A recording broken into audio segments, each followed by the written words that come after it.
I've noticed a pattern lately. There are groups of the left, feminists as well as progressives, who, in an effort to be more woke, more progressive, more accepting, more inclusive, etc., end up kind of going back around into being very reactionary and conservative, particularly in regards to women, as well as how they're portrayed in media and views about relationships and things of that nature in general. We'll get into it, but hey everyone, my name's Tristan Verstappen, and I have a lot to say about many things. So, I want to start by discussing this. Everybody's seen by now the clip that's kind of blown up about Rachel Zegler, I believe this is pronounced. Ziegler. I thought it was Ziegler at first because I thought it was like Z-I-E or Z-E-I, but whatever. This woman, she is playing the new Snow White in Disney's 2023, or I'm sorry, 2024 live action adaptation of the classic Snow White. Now, Snow White is, of course, the first Disney movie, and not only that, but the first animated movie in America that was ever released in theaters, and it's a pretty big deal with a lot of history behind it. Now, while I agree to an extent with some of the things that Rachel is going to say here, as we'll get into in a moment here, we'll get into it. We're going to pick this apart here. So, yeah.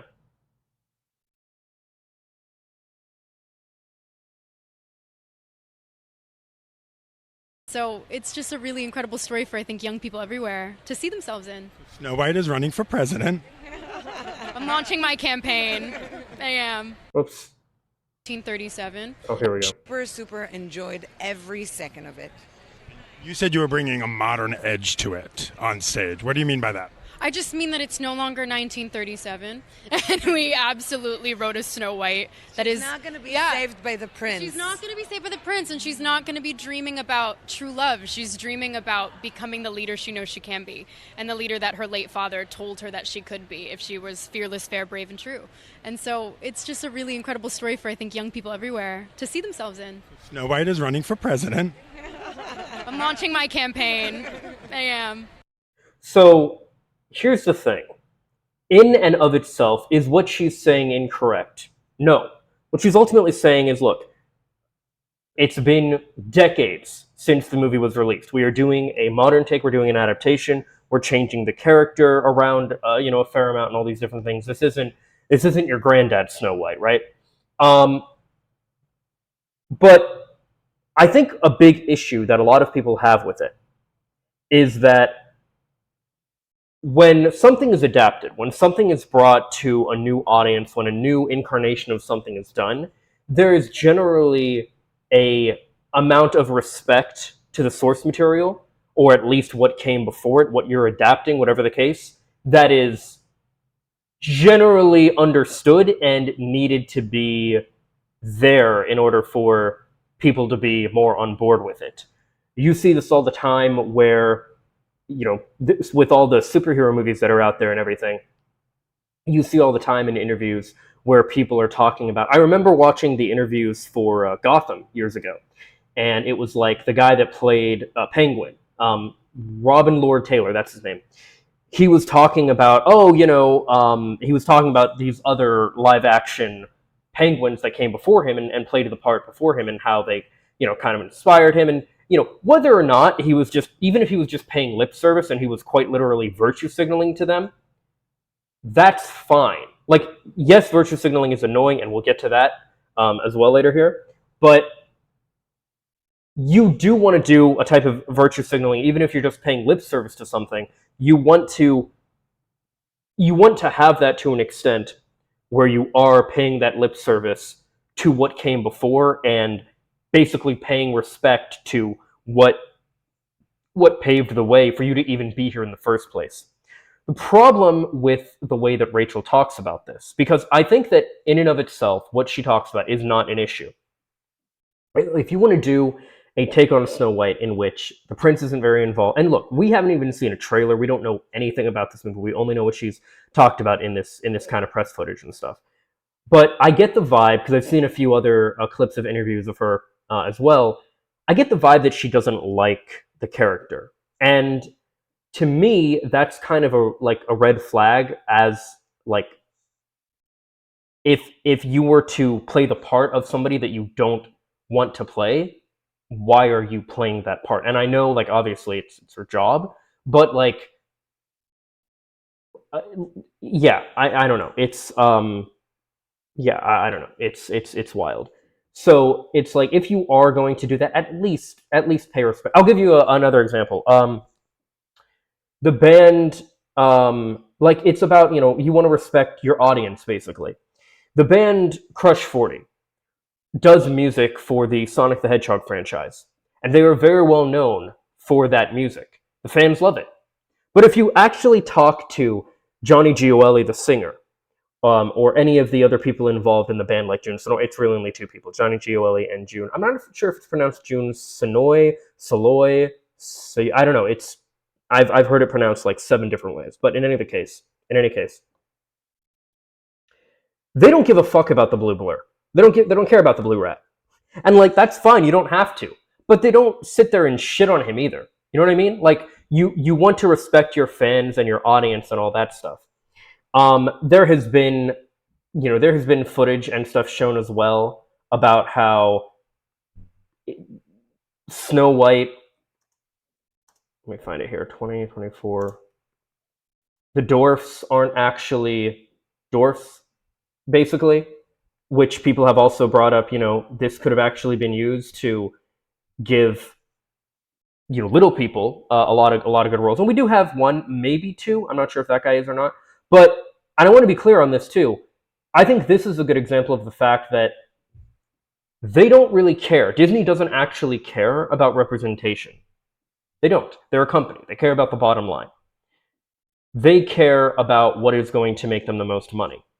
If they don't care, or they are going to have to pay more or whatever for little people than they are, we'll say, average-sized people, it is like they're going to do that. I don't know if they're going to, in post, in editing, make these people look smaller or what have you, but whatever the case, it kind of feels like a missed opportunity. And look, I've talked about this before, but as far as like adaptations go, when it comes to like race swapping and like all these other different changing of characters and stuff, there is an amount of artistic freedom where like the creators can do what they want with that. I would prefer for things to stay as close to the material as possible, and a lot of that is how characters look and act. However, whatever, I'm not going to lose sleep over it. I used to get, extremely annoyed about it all the time. Eventually I realized it's not worth it. The stuff that I like is always going to be there, and I can learn to appreciate the new stuff for what it is. Change will always come whether you want it to or not. But the way that Rachel talks about Snow White in general and this whole thing, it sounds very much like she doesn't like the character. And the issue with this is not only that she doesn't seem to like the character, but I've noticed a pattern. We'll get to this in a minute here. I've noticed a pattern where the idea of basically, in order to make a woman a strong character in a movie, a video game, whatever the case, she cannot have a love interest. It's like, if she has a love interest, she's like lesser of a character. And to me, that's ridiculous. Will she have a prince? Possibly. I don't know. She says she's not going to be pining over the prince. Fine. Maybe she has. I'll give you, okay. I really, really liked, I'll tell you a live action Disney adaptation. My favorite one that I really liked was, I don't need to go to YouTube for this, the 2019 Aladdin film. Now, I do think all the characters played their part really well. One of the things that I really liked about it, though, was Princess Jasmine, and not just because she's played by Naomi Scott, and I might have a celebrity crush on her, but also because I really liked what they did with her character. Now, this is an example, and we'll get into later examples of this as well. This is a character who was beautiful, feminine, sexy, but also confident, sure of herself, and able to get shit done. And her big thing in the movie, in the 2019 movie specifically, was she wanted to, it wasn't called queen, but she wanted to be the ruler basically. And she did, if I remember correctly, become the ruler by the end of the series. And I thought that her character development and her arc and all of that stuff was just really, really good. And she's an example of something we'll get to later where you can still have women be attractive and have a love interest and all those things and still be a badass. But there are these groups of people, not everybody, and not even the majority, I would say, but when it comes to pop feminism, BuzzFeed feminism, Tumblr feminism, right? A lot of these people are swerfs and turfs, and we'll get to that later as well. Where a lot of these people think that if a woman is interested in a man, if she wants to be in a relationship, if that she doesn't have to like pine for it all the time, but if it's one of the things that she wants, or if she's sexy, or if she's any of these things, she is seen as lesser than to a lot of these people. Now, I think there's a level of that is just jealousy. I think there's a level of that where people don't want to see other people that look better than them because they think like, oh, well, now I have to live up to this. Kind of, yeah. Like, I will say, as far as like beauty standards and stuff go, and this is something I'm gonna delve into a little bit here more too. People that try to challenge beauty standards, I understand that to an extent, but I also think we shouldn't be really trying to like change and challenge some of the beauty standards, especially for women. Rather, we should have better beauty standards for men, for example. And we'll get to like all this and how this all relates as we move on here. So what we have here, we'll get to that. We already have people like this guy who's just cutting a ton of these videos, as you can see here, of, they're taking these characters that are more, these actors or whatever that are more progressive, maybe they said something that can be clipped in some weird way, and this person's, I'm not even sure what to call this type of thumbnail, but I think you get what I mean, right? Oh, by the way, this is really funny because there's this one about Blue Beetle here where the actor blames Toxic Fans that it bombed. It didn't bomb. It actually is doing really well. I believe it has like an 80 something on Rotten Tomatoes right now. Just, this is a tangent real quick, but what is it? I think it has like 80, yeah, it's like 77 right now. Okay, so it's not 80 something. Look at that, 77 tomato meter and 90% audience score. I have yet to see it. I'm going to see it with a good buddy of mine who's a huge fan of, it's Blue Beetle's his favorite superhero. So I'm like, I'm not seeing that without you, bro. But yeah, like blames fans that it bombed. It didn't bomb. Now, what a lot of these people will do, they did this with the Mario movie, for example, where they said it was woke, and then when it did well, they started saying, oh, it's anti-woke. It wasn't woke and it wasn't anti-woke. But look what they'll do, right? They'll take things that like Jenna says, Jenna Ortega, where they're like, oh, she's shutting down woke, woke people like Rachel Zegler. Woke Snow White gets, or actress blame, what? Woke Snow White gets worse, actress blames sexism. Okay, I was confused because there's not like no period or comma there. It's just a run-on sentence, whatever. So, yeah. Here's the thing. If you currently look at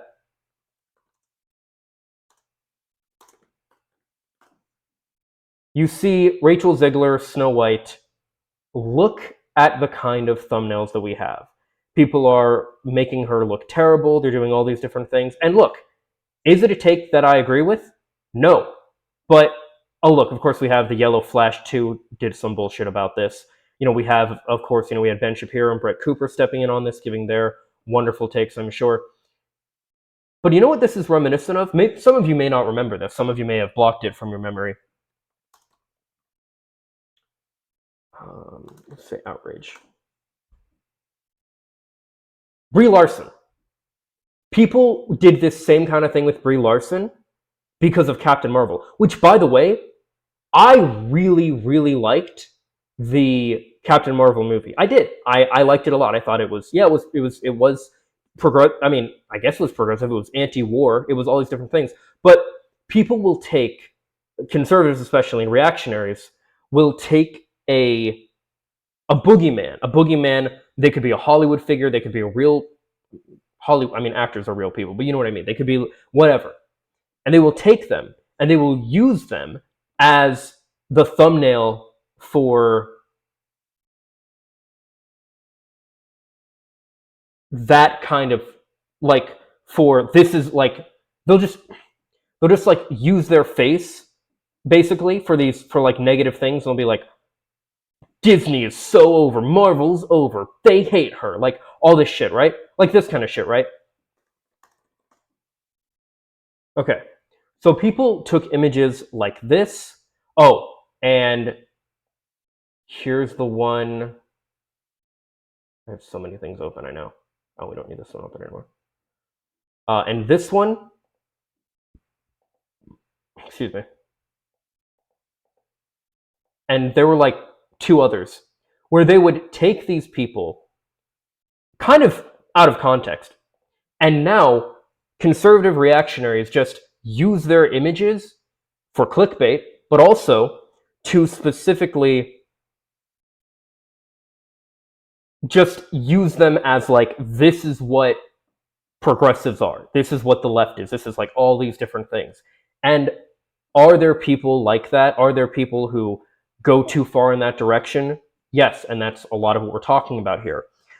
This will kind of wrap into my idea I've also been wanting to get at for a while, of the reality that the anti-SJW era of YouTube and all that stuff was SJW's fault. Because they were preachy, they were smug, they were all of these things that people hate. And they were giving a message that reactionaries already didn't want to hear. Now they're delivering it in a smug way. Well, that makes it even worse. So let's get into specifically the part about going backwards.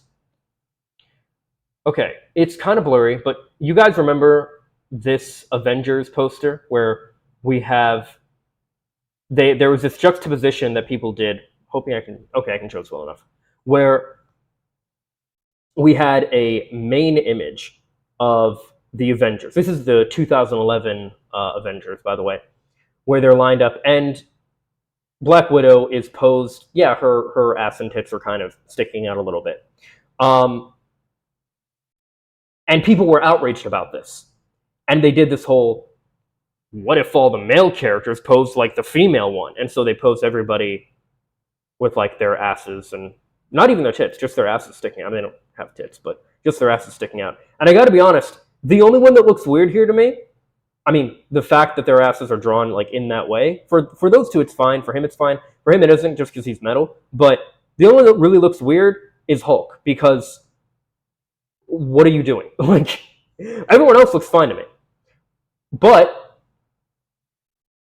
this was something that people were mad about. So you'll have people do this kind of thing where they'll be like, oh, imagine if they did this to men. Imagine if blah, blah, blah. Yeah. Gee, imagine if they sexualized men in superhero media. Just imagine. One of my favorite superheroes, Nightwing, is known throughout the fan base, his own fan base, and the like comic fan base and everything. He is known for having cake, for having a really nice ass. Everybody loves Nightwing's ass, to the point where DC, where is it? Come on, I gotta be careful here. By the way, if you want to search for this, do not search Nightwing's ass. You're gonna get very not safe for work results. Where is the DC? Come on.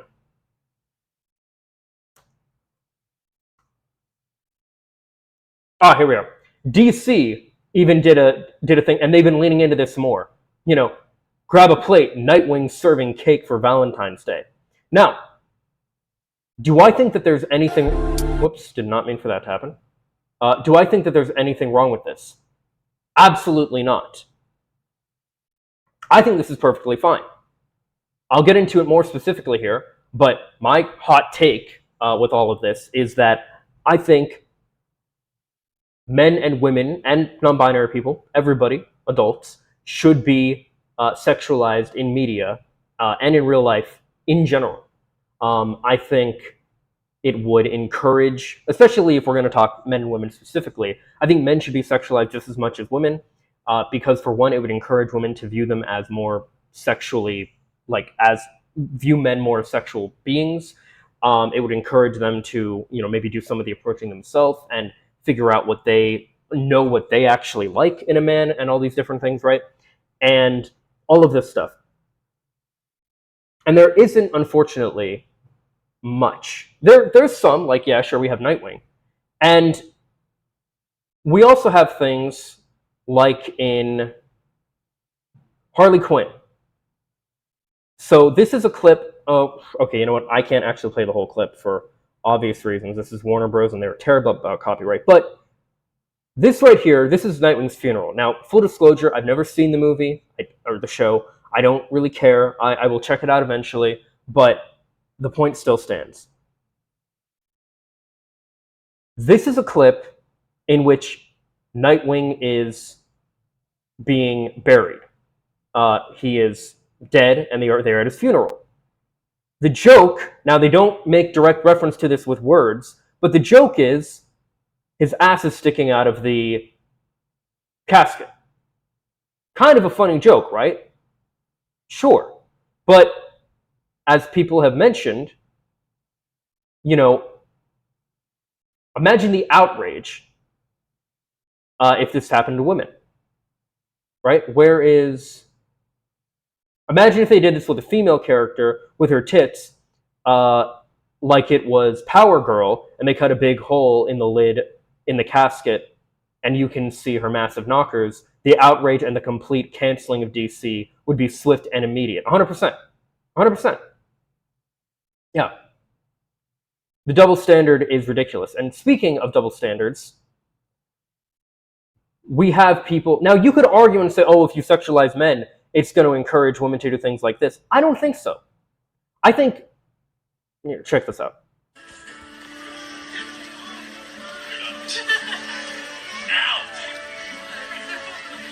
For a lot of people, it is seen as a joke to sexually harass men. Why? Because the idea is that men are pursuers of sex, people who always want it. We can't ever be the objects of desire. We have to be the pursuers of the desire. Women are the objects of desire. Men are the pursuers of desire.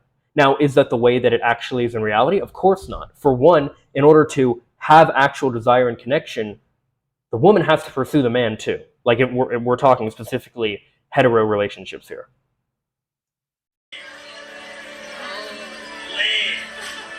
But we have this woman, she clearly,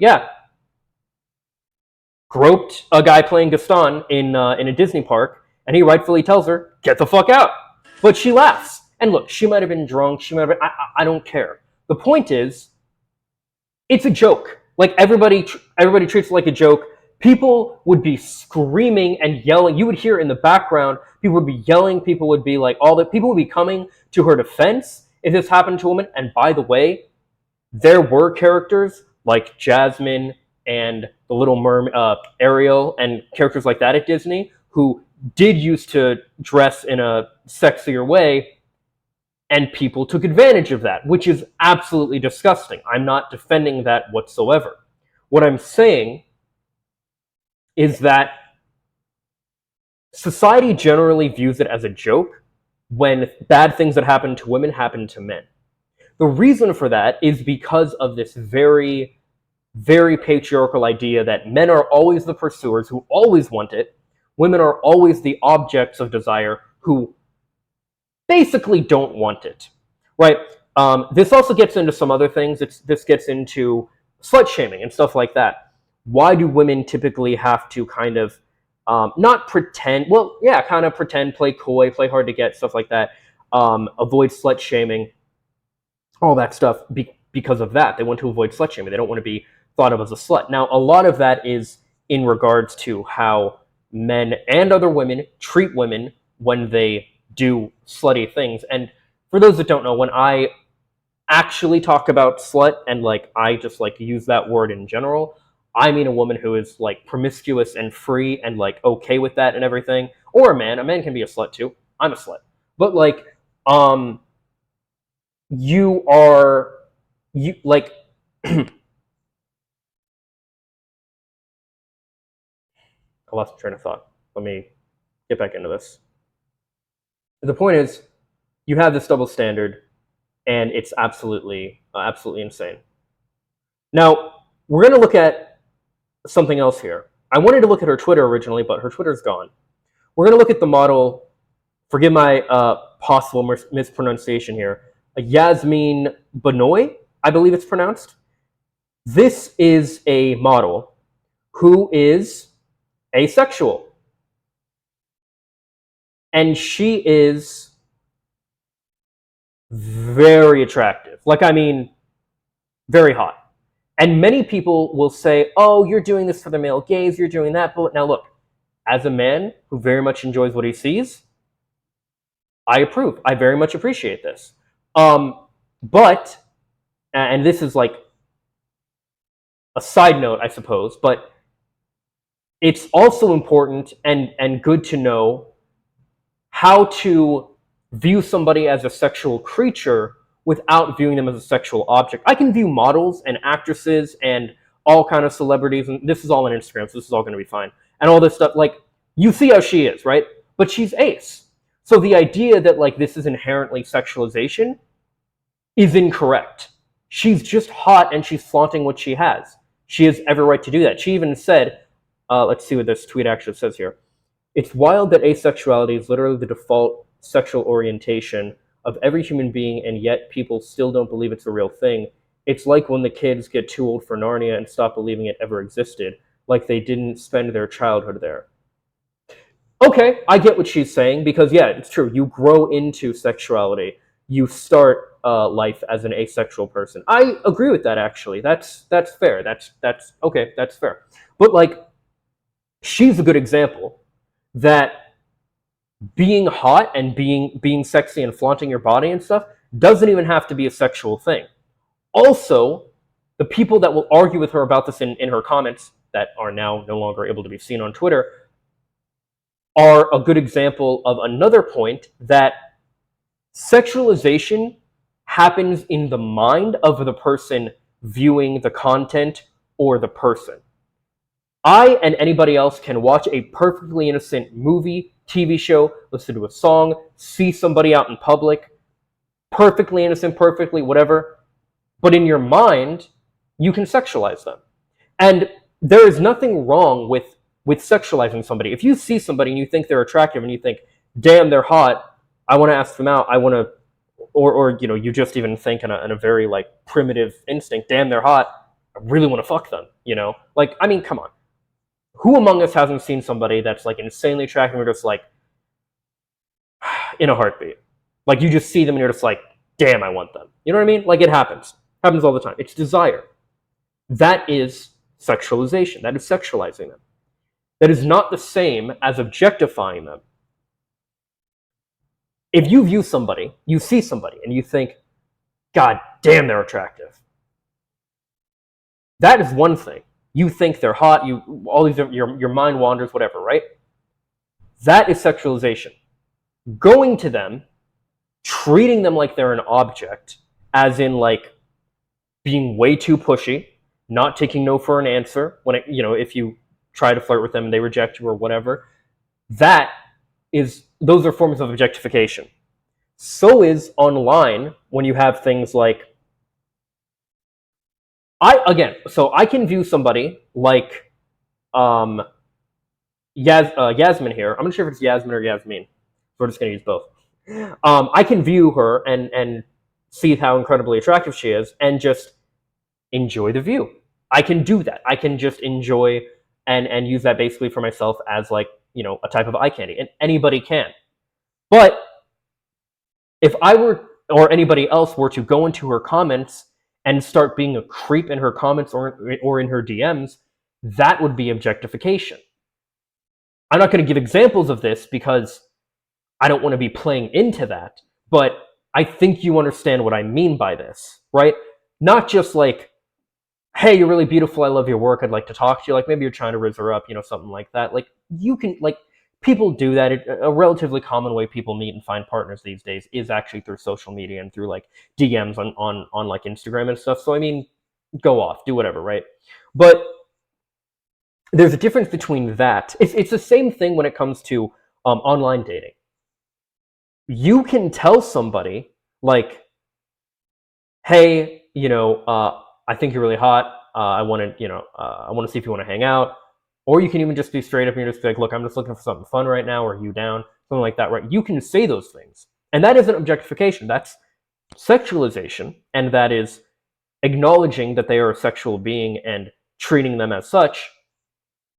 But objectification is when you just go right into someone's DMs and you just start talking about like things you want to do to them sexually, or you just start, or you send them an unsolicited dick pic, or you do any of those kind of things, right? Like there are levels to this stuff, and I think it's really important to understand this because people, again, there's this like conversation on the left.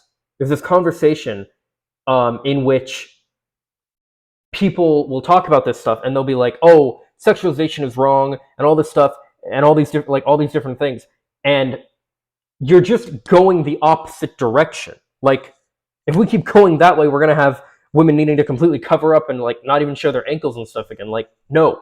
And I want to be clear about this too, because people will talk about like, oh, if you see somebody and you view them sexually in your mind, you've objectified them. What you're talking about there is a thought crime. And I have a lot of experience with that because I used to be religious. I used to very much believe in the idea of lust and that lusting after somebody was a sin. It's not. It's a natural, basic human desire. It's seeing somebody, acknowledging that's an attractive person. I want to put my dick in them, or I want them to put their dick in me, or I want to put like whatever the case, right?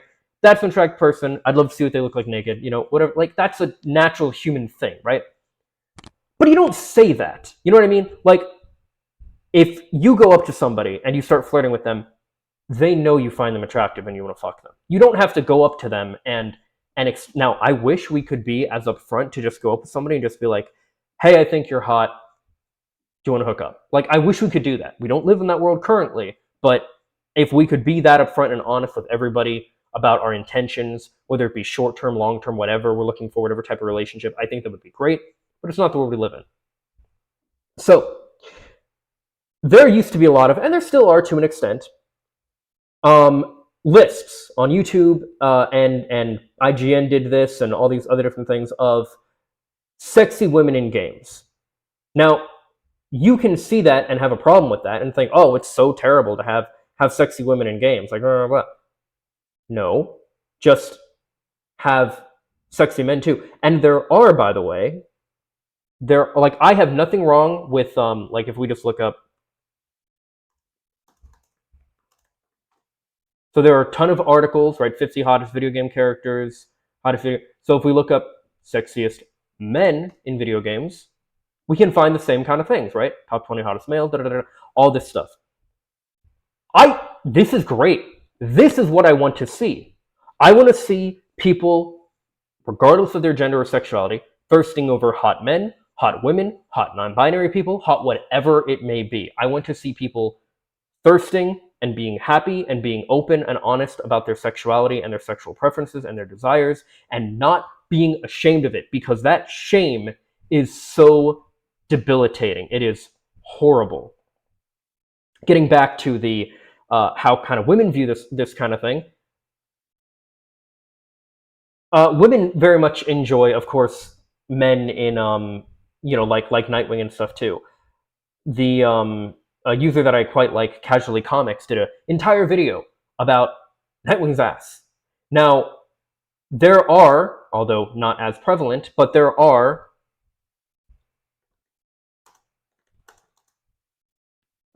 comics we'll go with. Okay, so this is a fan user thing, but like, okay, that's, you know what? This is actually kind of nice to see. There aren't just articles dedicated to things like hottest tits in comics, But would there be anything wrong with it if there was, or in video games or anything like that? No. Like, please do your top 10 sexualizing lists of fictional characters and these different things. Because when this argument is talked about, and especially in regards to fictional characters, is when it gets just absolutely wild to me. And in fact, I want to talk about this. Hassan did this little thing on stream. He started to play this game, and it is very hard to find this clip. It's the most dangerous game, the internet's most dangerous game.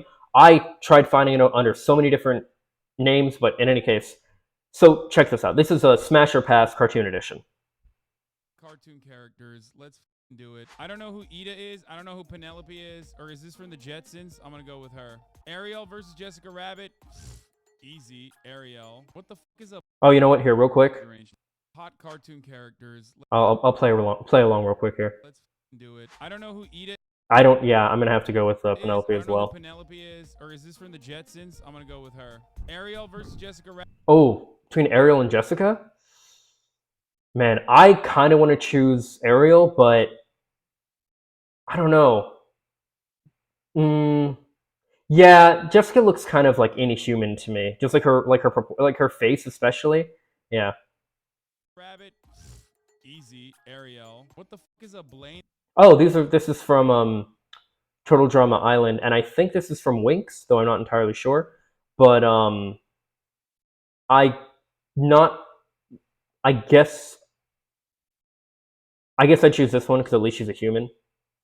And what is a hey? I don't know what either of these are. Ariel's a child? There it is. All right, that's what I wanted to show. So baited you. Look at this response. Ariel's actually a child. Yeah, you know what else she is? A fucking cartoon.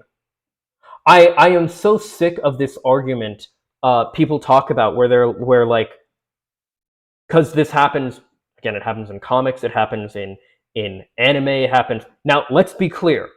Anime has a really big problem with taking characters who are really, really young looking, but it's okay because they're like a 5,000-year-old elf. No.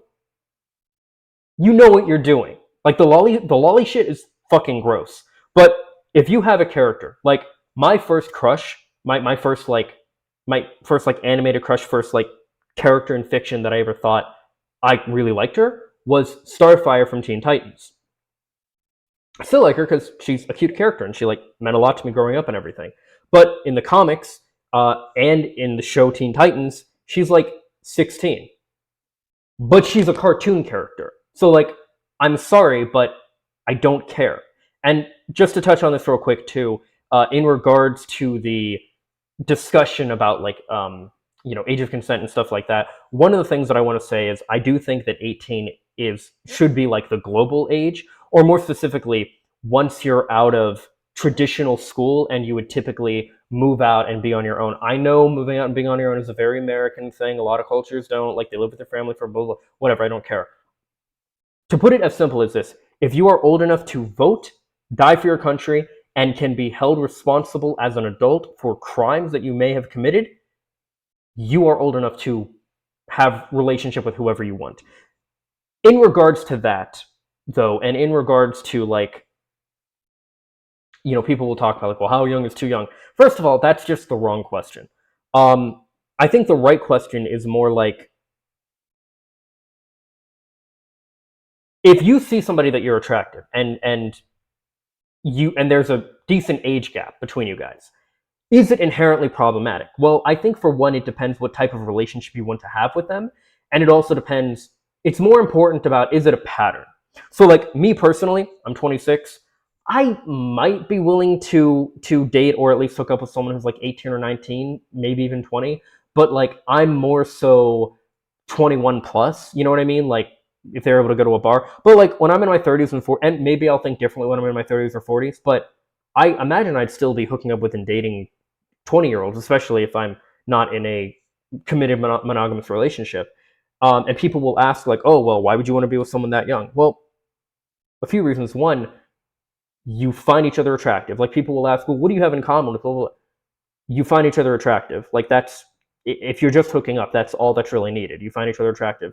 But if you're somebody like me, for example, who doesn't want children, not even just of their own, but like in general, just doesn't want children, as you get older, there's more and more people that have children. So you might have to kind of work around that a little bit. So, that's one thing. But again, what you really want to look at is it a pattern? I think somebody that has a range of like basically just legal adult, right? Like 18 to 57 or whatever, right? Just 18 plus in general. I don't care.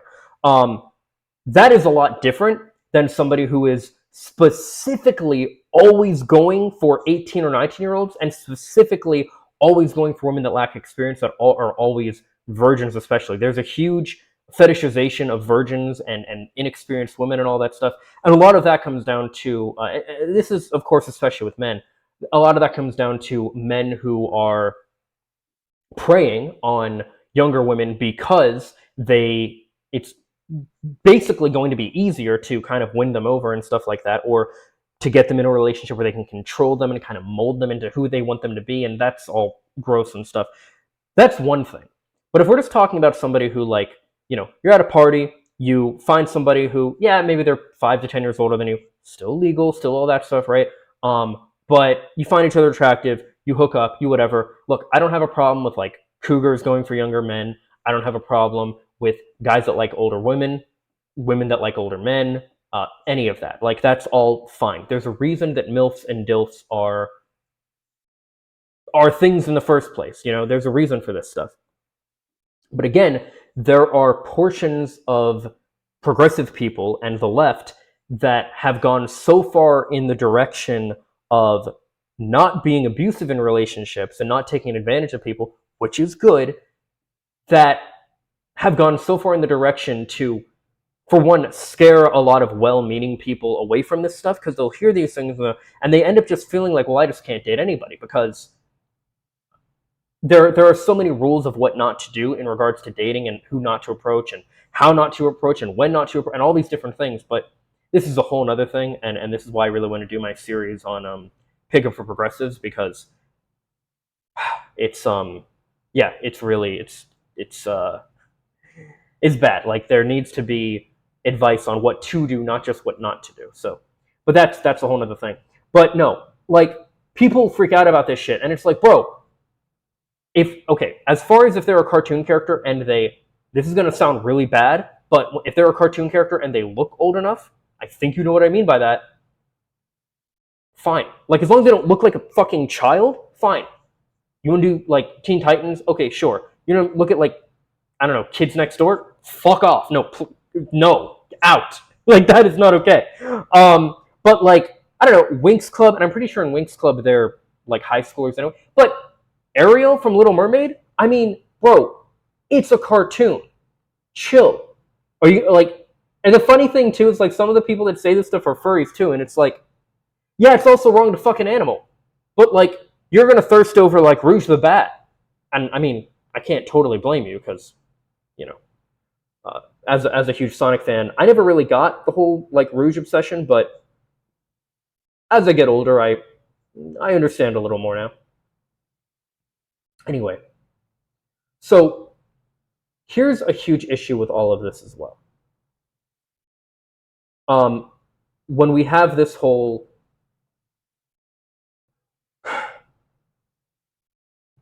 this very puritanical view on these things, and this mentality on this, like, desexifying of, specifically women, not so much men, but specifically women. The YouTuber Dead Domain did a very good video called Everything is Woke, and I highly recommend watching this video in its entirety, but we're just going to focus on a specific section of this for the purposes of this video. I think we can get away with two speed. I hope. Find out here.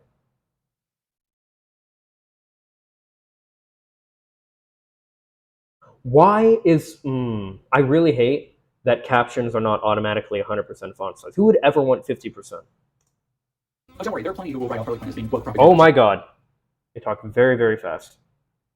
Maybe not. Okay, we cannot get away with 2 speed. We're going to do 1.5? characters. How can a show like Harley Quinn be good when it's woke for having a gay relationship? Wait a minute. Can we get back to the subtitles? How can a show like Harley Quinn be good when it's woke for Okay, having there we a gay go. relationship? Oh, don't worry, there are plenty who will write off Harley Quinn as being woke propaganda too for its LGBTQ inclusion. Sexuality, and really the fear of it, plays into woke allegations a lot. Anything that deviates from compulsory heterosexuality is regarded as deviant. The only thing that, curiously, isn't devious is hypersexualized women. So while we're on the subject, let's talk sex. You see, people, mostly men, let's be honest, Love that topic. apparently don't mind when women are oversexualized, vulnerable, scantily clad, and so forth. But if you change that, then that too is woke. Mortal Kombat's a great example of a series that has continued to thrive despite allegations of going woke. Criticism mostly leveled by people who wish all the female fighters still dressed like this. Yes. Base. No, unironically, this one is, this one is my favorite. The way they did Sonya here. The way they did Katana here is really good too. Hell, even Jade. The one that's a bit over the top, I would say, is Melina. However, there is reason, a lore reason why she dresses this way, which is basically that underneath her mask, for those that don't know, she has really, really fucked up teeth, to put it lightly. And basically, she wants to draw people's attention away from her hideous face and draw attention to her body. So, I mean, there is a lore reason for that as well. But, I mean, like, yeah. So, I'm trying to get back into them now. But when I first started playing, or tried to play traditional 2D fighter games like this, I couldn't. And I got my ass handed to me all the fucking time. I was playing Mortal Kombat with a friend, and I got my ass handed to me all the time. And eventually I realized, fuck it. If I can't understand these controls, and because this is too complicated for me, and I'm just going to get my ass kicked, I might as well enjoy what I'm looking at while I'm getting my ass kicked. No, seriously. Here's a And unironically, this is a big draw, and why I want to get back into fighting games, in a lot of ways, because of the women. Because of the way that they're like dressed and modeled and stuff like that, because they're sexy, because they're hot, because sex sells. Like, that's a very understanding thing that most people understand, and most people who aren't prudes accept and just like go along with. But yeah, you have woke scolds and swarfs and stuff who are very much not, I guess, accepting of that, you could say. Anyway, let's continue on. YouTube video called Woke Culture Ruined the Design of Female Characters in Mortal Kombat 11. And it goes to a point that they almost need to turn these female characters into... They are so anti-female character that they turned in Mortal Kombat 11 into gray, girlish, full of clothing zombies. That's how far they're going to destroy completely sex appeal in this case. Alright, to be fair, I'm not sure if it's Mortal Kombat or Mortal Kombat 10 or 11, but there literally are characters who are zombies in those games. So, yeah, sure, they turned them into zombies, but they actually were zombies. But go off. For reference, here's some of the game's woke character designs. Oh, and I want to be clear about this, by the way. These guys are fine. These characters, these outfits, I thought the outfits before were fine, a little over the top, but still fine for the most part. These are too. Let's not have music that might copyright. Yeah, so these are fine, but let me show you what they did to Sonya. I will not forgive them for this. Sonya was the hot cop on the right before. Look at this. Okay, so like here's what she was like before, right? She was this one.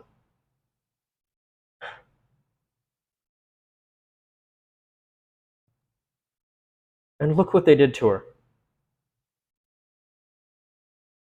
She went from being incredibly attractive.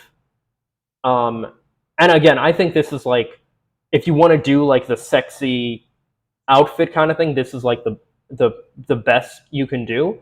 Not, it's not too much. Shorts would be fine as well. But I mean, anything more than this, I think you're approaching like way too much territory. But yeah. And then now she looks like this. And I'm just like, breaks my heart. Breaks my heart.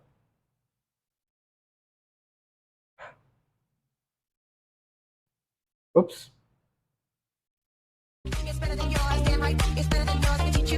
Yeah, nerds will really look at a picture like this and wonder, why don't women in games still look like this? Why doesn't every character with tits look like a stripper at a Halloween party who just picked up a Ninja Turtles weapons?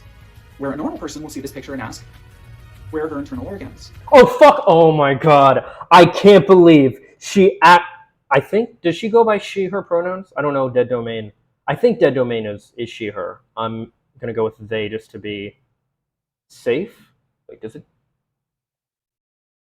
By the way, I want to touch on this real quick. I see people complaining about this concept of like, oh, see, you don't even know what their pronouns are. No, you don't, because you don't know what someone's pronouns are unless they tell you. Like that's the whole thing, right?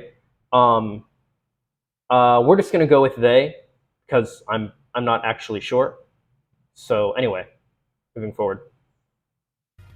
See, there are no shortage of critiques against modern media. Games in particular, where having more realistically depicted women will get you labeled as woke. It doesn't refer to physical attractiveness in the face, so much as it does how much the character resembles a blowout doll. Like seriously, the amount of people online who say that objectively attractive people with plenty of feminine qualities look like men is insane to me. Okay, I will 100% disagree with you on that. Okay, so here's where I will agree with them and disagree with like the reactionary, like incel type people. Yeah, anybody that tries to say like, oh, Jill doesn't look hot anymore, are you kidding? Look at this. This is like people got mad. Well, actually, we'll get to her later. No, fuck it. We'll talk about her now. People got mad about Lara Croft in Tomb Raider. I wanted to use her as an example of like a really hot and badass character too. Here, we'll do 2013. Well, there was not everybody, but there were some people that got mad. They're, oh, she doesn't look as good anymore. Are you kidding me? She doesn't look. First of all, her face is absolutely gorgeous, but also like, serious? Oh, come on, seriously? There's a oh, where did it go? We don't need this one anymore. There's a reason that this model of Lara Croft is the one that is used in fan-made compilation videos, we'll say, for people of culture. You guys know what I'm talking about. Now, fuck it, I can just say, not safe for work, adult content, 3D animated, hentai, basically. There's a reason that this model is what is used for that. She's gorgeous and she's a badass, and that's awesome. But we'll get to that more later too. But people were really mad about Tifa.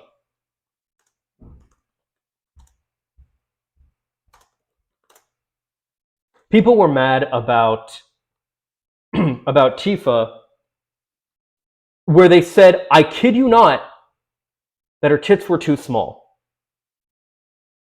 They said she looked better in the original. Guys, this was her in the original. Now, do I have an issue with the way she looks? No. But I'm sorry, I think this objectively looks better. She's still got a crop top. She's still got a sexy midriff. Big fan of that, by the way. She's not de-sexified. She has a skirt. Did she have a skirt before? Yeah, she had a skirt. Like, she has leggings now. Okay, leggings are hot too. This pales in comparison to the actual de-sexification of Sonya Blade. Like that, and that, I'm telling you, man, breaks my heart every time I see it. I think sometimes straight men don't even actually like women. To say nothing of the fact I do agree with that. I do think, yeah, the way that a lot of guys talk about women, especially when like, like it's wild, yeah. that the pinups all perfect character models of yesteryear came from a time before highly detailed motion capture and modeling that can make people look practically real. It's also just deeply weird. Many of the faces of characters in modern games are literally based on real people. In some cases, literal fashion models. Yeah, people that think Katana looks ugly. No, what are you talking about? But it seems that's still not enough. For a long time in games, women were depicted as scantily clad sidekicks, sexy fantasy mavens for insecure teens and adults to pour their social anxieties into. And even though there are plenty of games that can cater to those fantasies, including those older games themselves, you can always go back and play them. For some reason, it's the fault of wokeness that you can't honk off. Again, like fantasies, including those older games themselves, you can always go back and play them.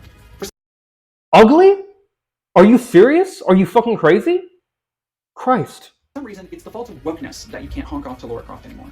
Which honestly seems like more of a... Completely incorrect. I promise you, if you search Tomb Raider, you know the other word,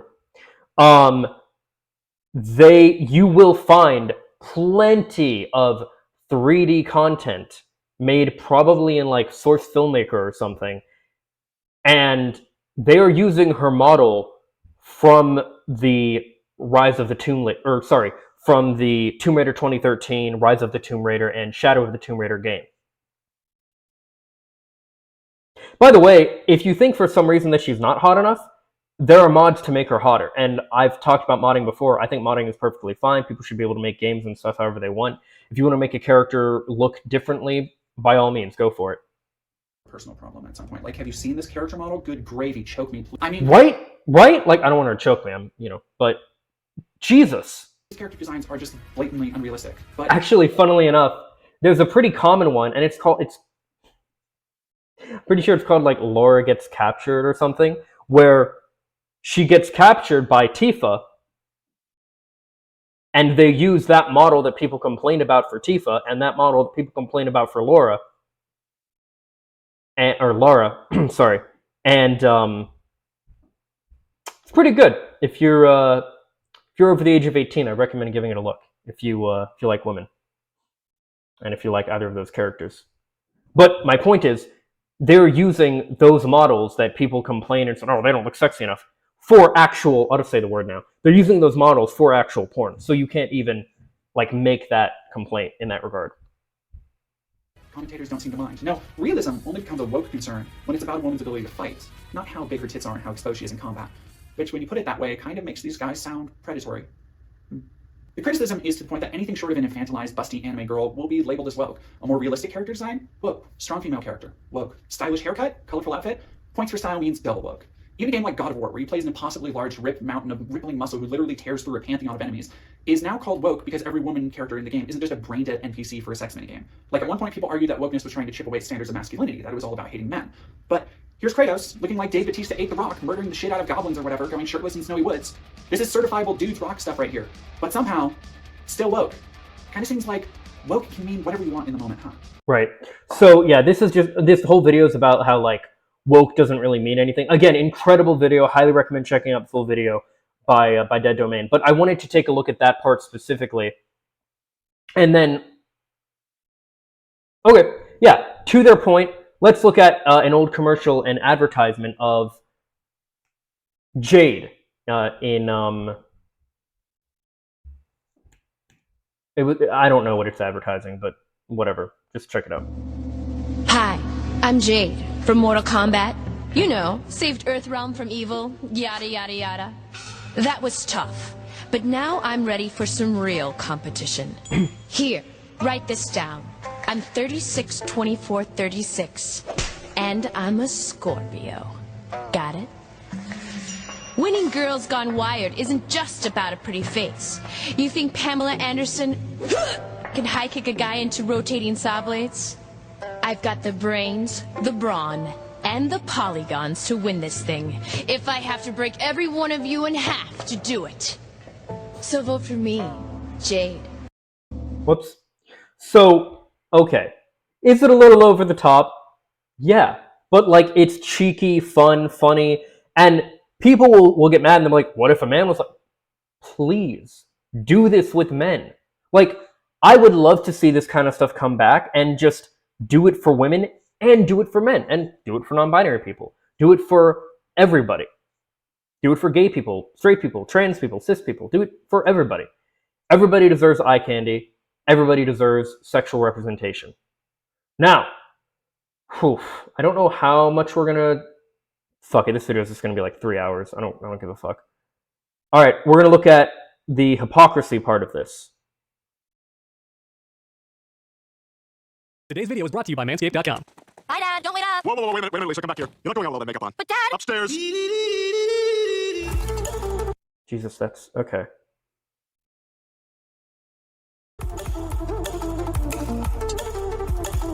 Hello and welcome, my viewers of culture. My name is True Underdog, and today's video is likely to not be favored by YouTube's algorithm. So if you could please do me a favor, and if you enjoyed this video, leave a like down below and also share it with some friends on social media. Now, this video's topic was actually inspired by Shadiversity, which is a channel I highly recommend watching. All of his stuff is simply amazing. And while I do understand that I'm very late... Okay.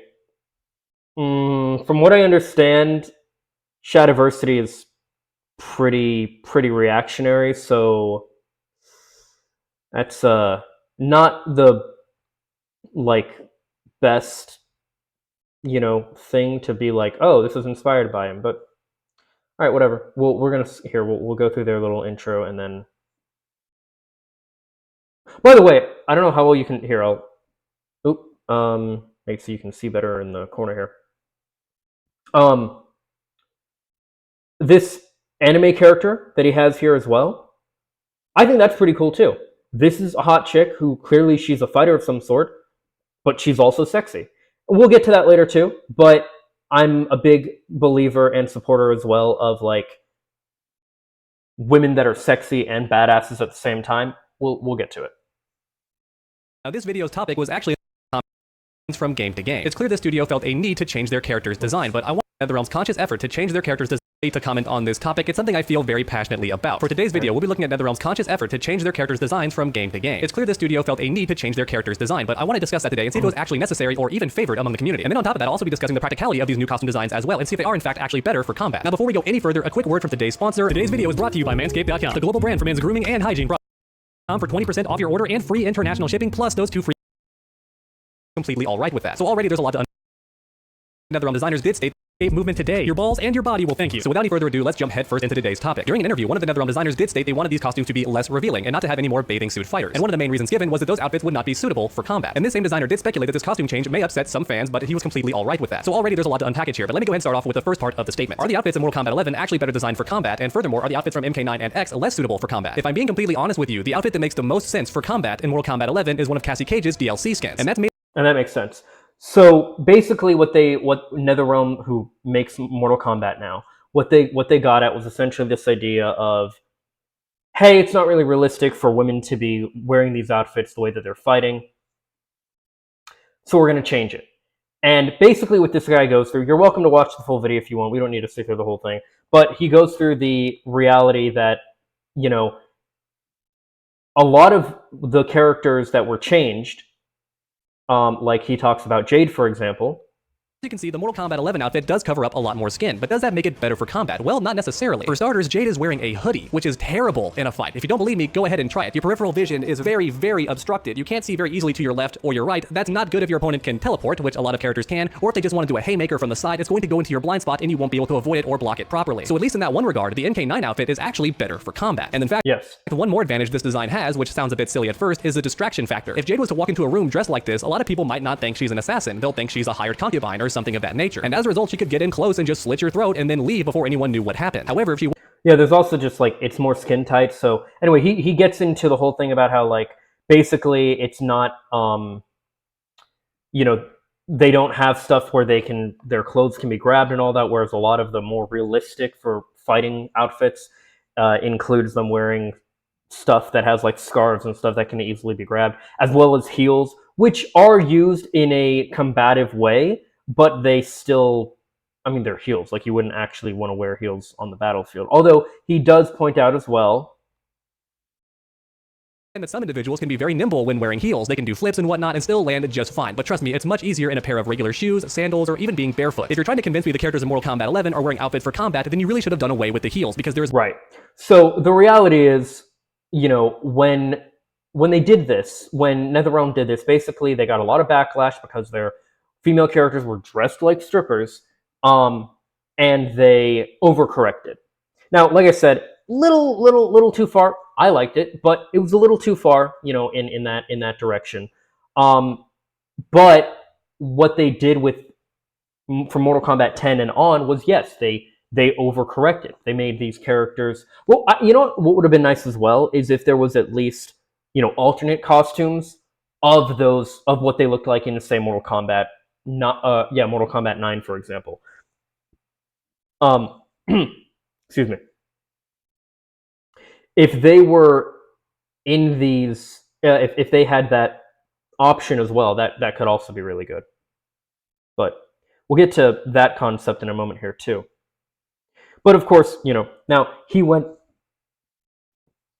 asked his audience, and of course a lot of his audience is going to be men, but he does have women there too, and basically they were like, I don't mind, or, yeah, it was like either do you mind or do you not like the costumes. But anyway, so he goes on to explain. He talks about Street Fighter and how even though Street Fighter being with Nintendo and everything is a bit more, well, it's not just with Nintendo, but it's, I mean, Street Fighter characters are in Smash, you know. Um, you know, well, here I'll just let him talk about it. Including the sexy outfits, and there's no need to rebrand yourself. You're already the biggest fighting game, at least when it comes to America. But I think worldwide, Mortal Kombat 11 has sold more copies than any other modern fighting game. And oddly enough, even though Mortal Kombat is rated M for mature, I think the T-rated fighting games, especially ones made from Japanese developers, show way more skin, so don't worry about your reception in the community. When it comes to scantily clad outfits, it's pretty common in fighting games. It wouldn't be Mortal Kombat 11 standing out if the females and male characters were showing more skin. And in fact, I forgot to mention how the male characters are either showing the same skin as past games, or actually more skin than they have in past titles, which is once again... Yes, and I'm glad he talked about this too, because now I want to be clear. I see nothing wrong with the men being this way, but I also see nothing wrong with the women being this way. I think the men and women should both be able to be scantily clad. Again, a bit of a contradiction, because the male characters would also like to be covered up and wear some armor, if that's the idea. Though oddly enough, despite them showing more skin, the male characters do seem to have outfits that make more sense for combat. I don't see too many hoodies, and there's not too much loose hanging fabric, there's a lot of skin, which is like harder to grab. However, it is a bit of a contradiction, because the female characters seem to be the only ones that NetherRealm was concerned with covering up, which, as I mentioned throughout the video, didn't actually make them better for combat necessarily. At the end of the Right, because it's not about, it's just like Disney with how they do, like, oh, we're inclusive. Meanwhile, we're gonna not even have dwarves cast as, or we're not gonna have little people cast as dwarves or anything like that. It's not about inclusivity. It's about the bottom line. It's about virtue signaling. It's about all this bullshit. And representation and all that stuff is important to think about, and it matters in general. But you know the argument that a lot of really annoying, let's be honest, a lot of times hateful women will use to men when they don't like something, like, say, the Barbie movie, where they'll respond to be, well, it's not for you. Okay, cool. Then this isn't for you. Now, I talked about the Barbie movie. I did a video on it. I quite liked it. I loved it even. It was a great movie. But if you're going to use the argument, well, you don't have the right to criticize this thing because it wasn't made for you, fantastic. Then this wasn't made for you, so shut the fuck up. You know what I mean? Like, I really, really, really hate double standards. I really hate them. And by the way, I disagree with the mentality of it wasn't for you. I believe if you're putting out content to, like, publicly, it's for everybody. There is no, oh, this isn't for you. You don't get to talk about this. It's not made for you. Shut up. If I can experience it as a consumer, it's for me. It's for everybody. You put it out in the public, it's able to be viewed and judged by everybody. I don't give a fuck if it's not your little hug box you designed it for. Everybody can see it now. But also, yeah, nothing wrong with the men being this way. Nothing wrong with women being this way. Of the day, fans either love outfits like this or they don't mind them, so make sure to always include them in future games. Because Mortal Kombat is a game for adults, and it's meant to show all the splendors of adulthood. Yeah, so this is a wild thing too, right? He talked about this earlier, but Mortal Kombat is rated M for mature. It has extremely gruesome, bloody scenes, and that's fine. But when it comes to sex, anything sexual, oh, we're so squeamish about that.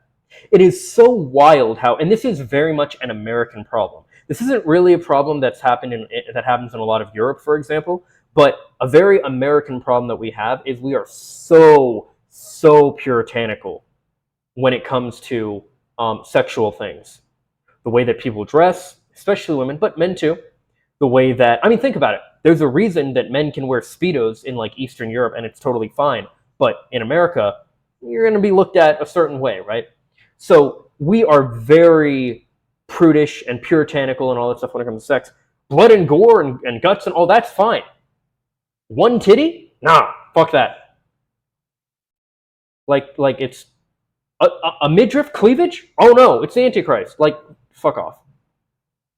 Enjoy all of that naughtiness, whether it's unadulterated violence or unadulterated appeal. It's honestly quite similar to action films nowadays. They don't just have violence and explosions, they tend to also have some sexy content in them as well, right? And as a result, it made perfect sense to me why Mortal Kombat 9 leaned into that really hard. Once again, it's a game for adults, it's action-packed in a variety of ways. Now, I'm sure after all of this, some people are still thinking, well, it's not a harm to cover up the ladies. There's no harm in doing that. And you might be right. However, there is an example where it actually was bad for the studio and may have actually tanked their entire series, and that's Dead or Alive 6. The studio behind this game made a very similar decision that NetherRealm did. They covered up a lot of their female characters and made them less scantily clad. And they likely did this for the same reasons that NetherRealm did. They either wanted to expand their fan base or be taken more seriously or have an easier time during esports. But believe it or not, it had a very negative effect. A lot of the existing fans for Dead or Alive were deeply hurt and a bit offended that the developers thought they had to change in this manner. Because when you do something as extreme as change the character's designs for nearly every character, what you're also doing is claiming the previous outfits were inferior or unnecessary or gross or something negative of that nature, and that can upset the fans who did like those outfits. Dead or Alive, just like Mortal Kombat, had some very sexualized characters, especially the female characters. In some ways, the game was like a dress simulator. A lot of the ladies were akin to Barbie dolls, and that made sense for their player base because they clearly wanted it. There's a lot of DLC costumes that came out, and they bought pretty much every single one. And as a result, when the fans heard the developers were going in a different direction and trying to remove all that sex appeal, they just kind of boycotted the game by not buying it. And the sad part is,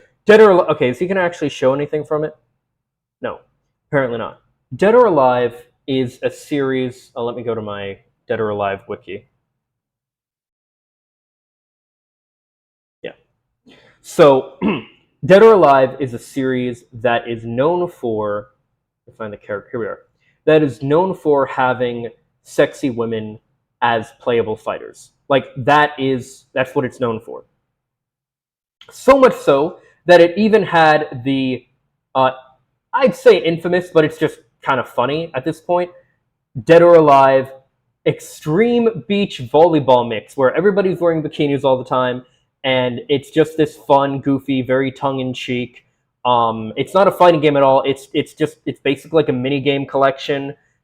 And I mean, this is the game it was. There's actually a really good series that Game Grumps did on it. I'd recommend watching, where he obsesses over, I think, Helena, and he, yeah. But this is a franchise that is known, and I've talked about this before, but when it comes to a lot of media, including video games like this, I unironically get into a lot of them because of the sexy women. That was a big draw for me with comics. That's been a big draw for me for getting into a lot of different movies and video games and TV shows and everything, because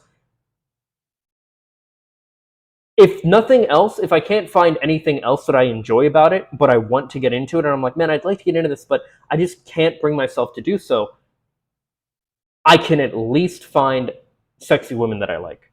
That's like a universal thing that will always exist, and I appreciate that. Oh, by the way, there was a game, which Game Grumps also played, called Dream Daddy Simulator, in which you played gay men hooking up with other gay men, essentially. I'm paraphrasing, but, you know, it's basically what it is from my understanding. And I think Game Grumps actually made the game. I could be wrong on that, though. But in any case, and there was also a game similar to it, I believe, called Honey Pop, which was basically like a Candy Crush, Bejeweled, Mix the Gems kind of game. But if you won enough, you would get pictures of the women that you were dating in the game. You'd get, like, them topless and different things like that. And I mean, hey, if you want to make a game like that, if you want to do that kind of thing, there is nothing wrong with that. But if we take a look at these characters, and I wish he would show... So, okay, we're going to take a look at Tina. This is what she looks like in Dead or Alive 6. Now, I would argue, by the way, still looks pretty hot. This is what she looked like. Okay, I see that. So in Dead or Alive 5, she had like a cowgirl kind of outfit. She wore more of a bikini, I guess you could say. I don't know. I don't think it's really that big of a deal, that big of a change with her. There are some characters. I looked at this before, where I looked at here. If we look at Dead or Alive 5 and whoops, Dead or Alive 6. I think we can just go characters. Can we? Basically, Dead or Alive is a fighting game series in which you generally play as very sexy women, and it is a 3D fighter akin to a game like Tekken or Soul Calibur, which also, both of those games have very sexy women too. And again, big part of the reason that I get into those things where I originally thought, oh, this is too complicated, the reason I'm giving Mortal Kombat and Street Fighter another shot, trying to get into them more now, is because of the hot women. Like, yeah, unironically, that is a draw. It's an easy draw for a lot of people. I wanted to find the images of the... Oh my god, ridiculous. Wait, lit? Oh, okay, here we go. Great.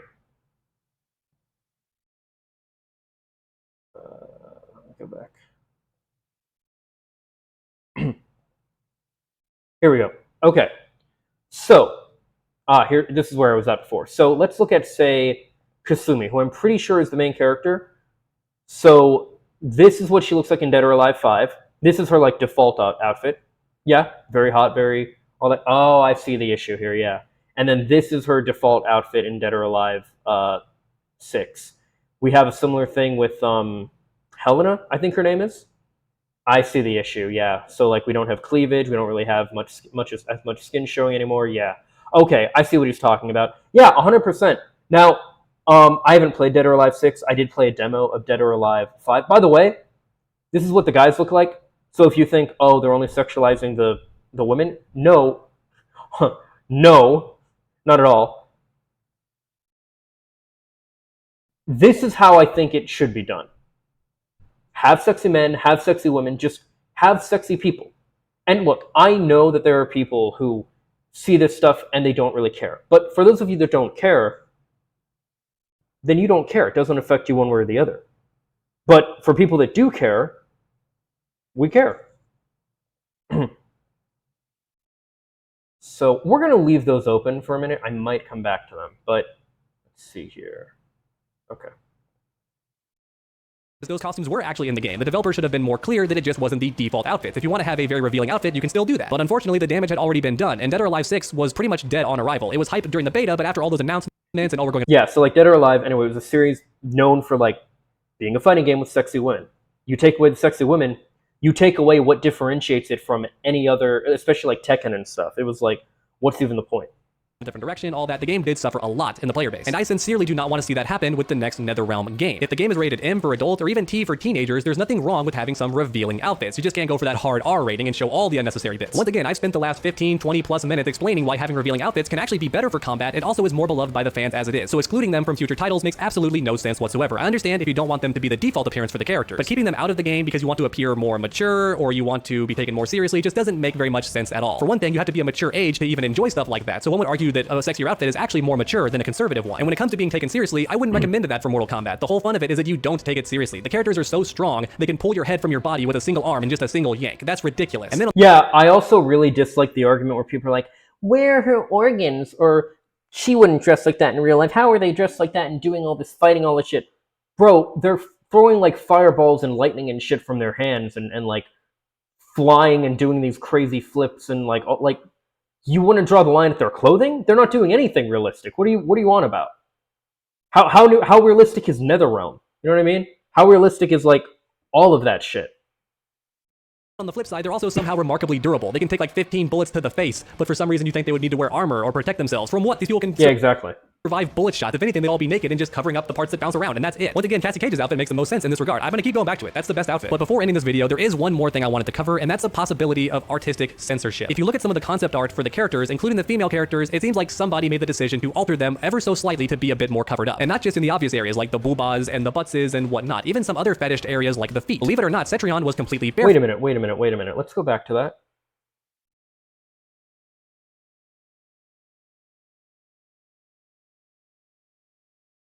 Hold on. One more thing I wanted to cover, and that's the possibility of artistic censorship. If you look at some of the concept art for the characters, okay, that's actually a better Jade, I think, than what we got. The one on the left here, especially. Including the female characters, it seems like somebody made the decision. This would have been better for Sonya. Or was this... Oh, this is Cat. This would have been a better Cassie, too. Like, she's still hot. She's got some cleavage showing. She's not, like, over the top. She's just, you know... Yeah. What the hell? The concept art was better. What the fuck? To alter them ever so slightly to be a bit more covered up. And not just in the obvious areas like the boobas and the buttses and whatnot, even some other fetished areas like the feet. Believe it or not, Cetrion was completely barefoot in this I believe the word is fetishized, just to be clear. Concept art, and as you can see, it looks almost identical to how she appears in the game. And honestly, for a character like Cetrion, being barefoot makes perfect sense because she's clearly meant to be Mother Nature. I know the game says that she's virtue or something like that, but she's clearly meant to be Mother Nature. She like summons grass when she steps, she has animals flocking around her, and as a result, her being barefoot makes perfect sense. The point is, Cetrion's outfit was altered ever so slightly, and I can't help but worry it's because NetherRealm thought, oh, those disgusting foot fetish people, which I take offense to because I have some good friends who like feet. It's not for me personally, I'm actually a face guy, as lame as that sounds. I find the face the most attractive, but even so, I would have preferred Cetrion to be barefoot because it just makes more sense. But I worry they covered it up because, oh, those darn foot fetish people. But my main point... Yeah, no, on that note real quick, I'm the same where it's like, for me, it's like face is the most important, then I would say hair, and then I would say like the body, the physique, all that stuff. And then I would actually say style, like just how somebody styles himself and everything. Those would be, and obviously personality. But if we're talking just physical appearance, yeah, that would be for me the most important things. Is this: do not ever censor the artist. If they want the characters to show more skin, please allow them to do so, because once again, as mentioned before in this video for about the past 20 minutes, the revealing outfits do not bother fans one bit. Whether they're casual or veterans, they don't mind in a vast majority of cases. And then on top of that, covering the characters up doesn't necessarily make more sense for the game, and it doesn't need to, because the game's already so over the top and silly. So let your freak flag fly. The players actually do prefer the sexy outfits most of the time, and if you don't believe me, as an experiment in the next game, just include a sexy option for every character, both the men and women, and then take note of which ones you see most often when you go online and play people. I'm willing to bet you right now that most of them are going to be wearing the revealing outfits. I will take that gamble. If you could shake my hand right now, we'd make that bet here and now. At any rate, everyone, that's about it for me. Let me know your thoughts in the... I know I certainly would. Yeah, so I mean, again, you can watch the whole video if you want, but yeah, that's the gist of it, and I do agree with most of those points there put forward as well. So this is another video of the same ilk. Woke women versus modern gaming. And this is a great example of what I mean when I say SJW or anti-SJWs are the fault of SJWs. You'll see what I mean when we get to it here. I think we can get away with this speed. Recently, I've seen this trend of feminists that like to call video games evil. That it feels like the male fan. I swear they think every single game is a GTA 5 clone. I wrote a blog post a while ago about why I hate video games. Really, I don't believe any of these women are even gamers. I'd be willing to bet they just look up women in video games on Google Images and pick whatever picture pisses them off the most. I think most of the women online who criticize video game interpretations of women have never really played a video game. No, being a Minecraft, Fortnite, or Overwatch player doesn't count. Those aren't real games. Those are games made to appeal to the widest possible audience. Also, 2 of them are free. Of course you're gonna play those. When I say you haven't really played video games, I mean, don't you dare talk to me until you've played some shit-ass game like Nightmare on Elm Street for NES. But I'm not here to get mad or be hateful. I'm here to try and educate, so I've compiled a list of games that I believe you have to beat. Not play, beat. And you can only criticize games after you've beaten every game on this list. Alright, let's see how well I do. I might not even be able to criticize either. Yeah, like that BuzzFeed clip of that woman that was like, this is why I hate games, like blah blah blah. Shut up. like I mean, that kind of stuff was fuel for anti-SJWs and for conservatives to do this whole like, oh, this is how bad and annoying feminists are and blah blah blah. It's like, no, these are just like the really preachy, annoying, dare I say, bitchy ones. But they certainly are not the majority. They're the annoying pop feminists, and a lot of them probably became Swerfs or turfs. Well, again, we're gonna get to all this here. We're gonna continue on. Ultimate Mortal Kombat 3. Out of the original 3.5 Mortal Kombat games, this is, in my opinion, the easiest one. So I'm letting you off easy here. Haven't played it. Gonna get into the. I'm gonna go through chronologically, like in order of release, starting from the first one. I'm gonna play that one soon, but or at least attempt to. We'll see. But yeah. In fact, you can even play on the Novice Tower if you want. As long as you beat the game, it doesn't matter to me. While playing, you may notice that some of the best characters in the game are women. Kitana's fans or Jade's ability to move through projectiles are some of the best moves in the game. And don't even think about saying some dumb shit like, but look at what they're wearing, as if Liu Kang isn't shirtless in every game. Right. And again, this is fine. Do this. Do more of this, please. Have hot men that like appeal to the, like everybody talks about the male, the male gaze, like, okay, cool. Like, allow things to appeal to the male gaze. Just have stuff that appeals to the female gaze as well. That's all we really need to do. Haven't played Halo 2 either. Probably not gonna play the Halo games because they're first person, and I don't really like first person, but I might give them another shot. Halo Reach. Beat the campaign for this game on at least normal difficulty. While playing, you'll see that your team is integral to the gameplay and story. On your team is, you fucking guessed it, a woman. Kat is an essential part of Noble Team. Back on the 360, I had her helmet as a wearable avatar. You also have Cortana, who was made sexier and sexier with each. She was made to look more and more like a naked woman with each version until like the latest Halo or whatever.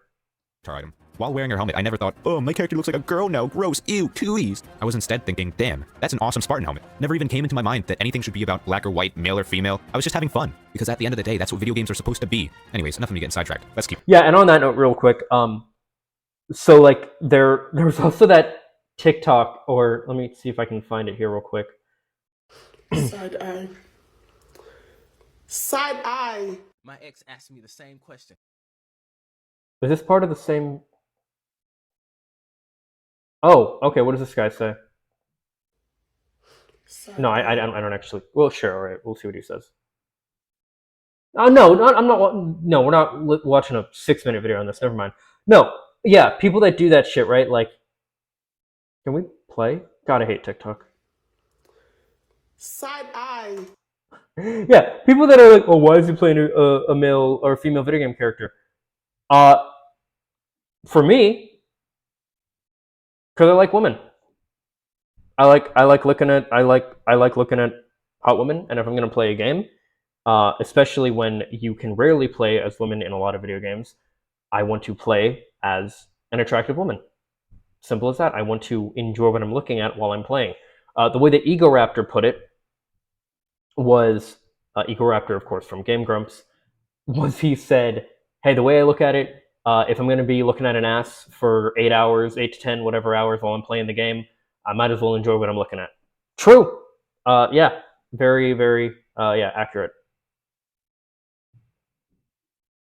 But yeah, but the thing is, if you're insecure about that kind of thing, that is your insecurity to work out.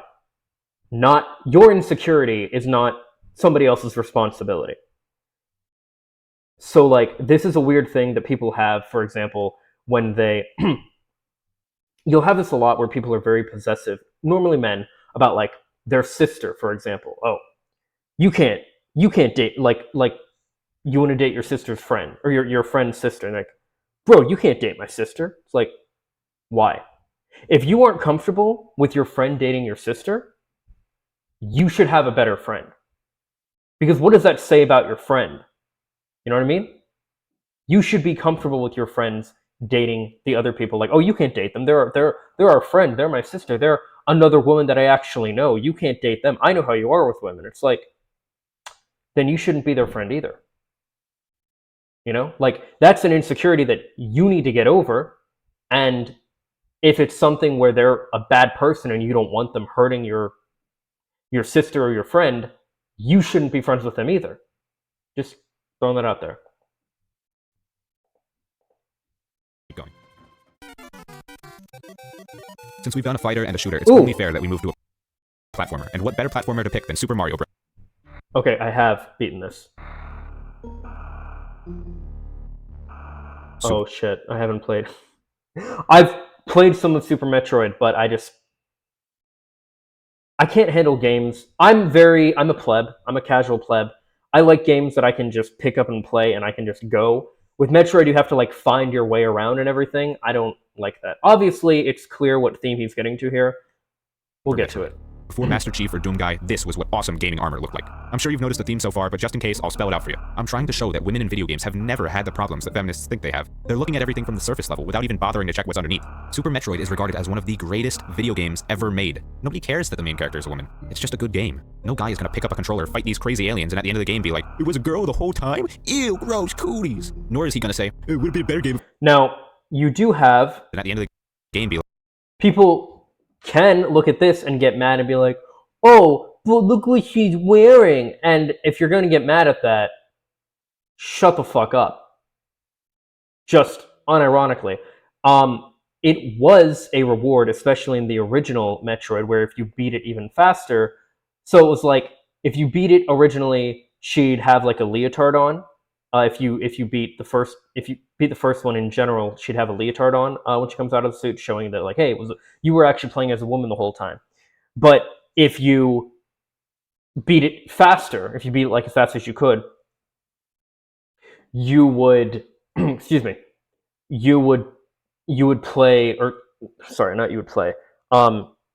She would like take off her suit and she'd have a bikini on instead, which is a reward for beating the game. You know, now you get to see her looking a little bit hotter.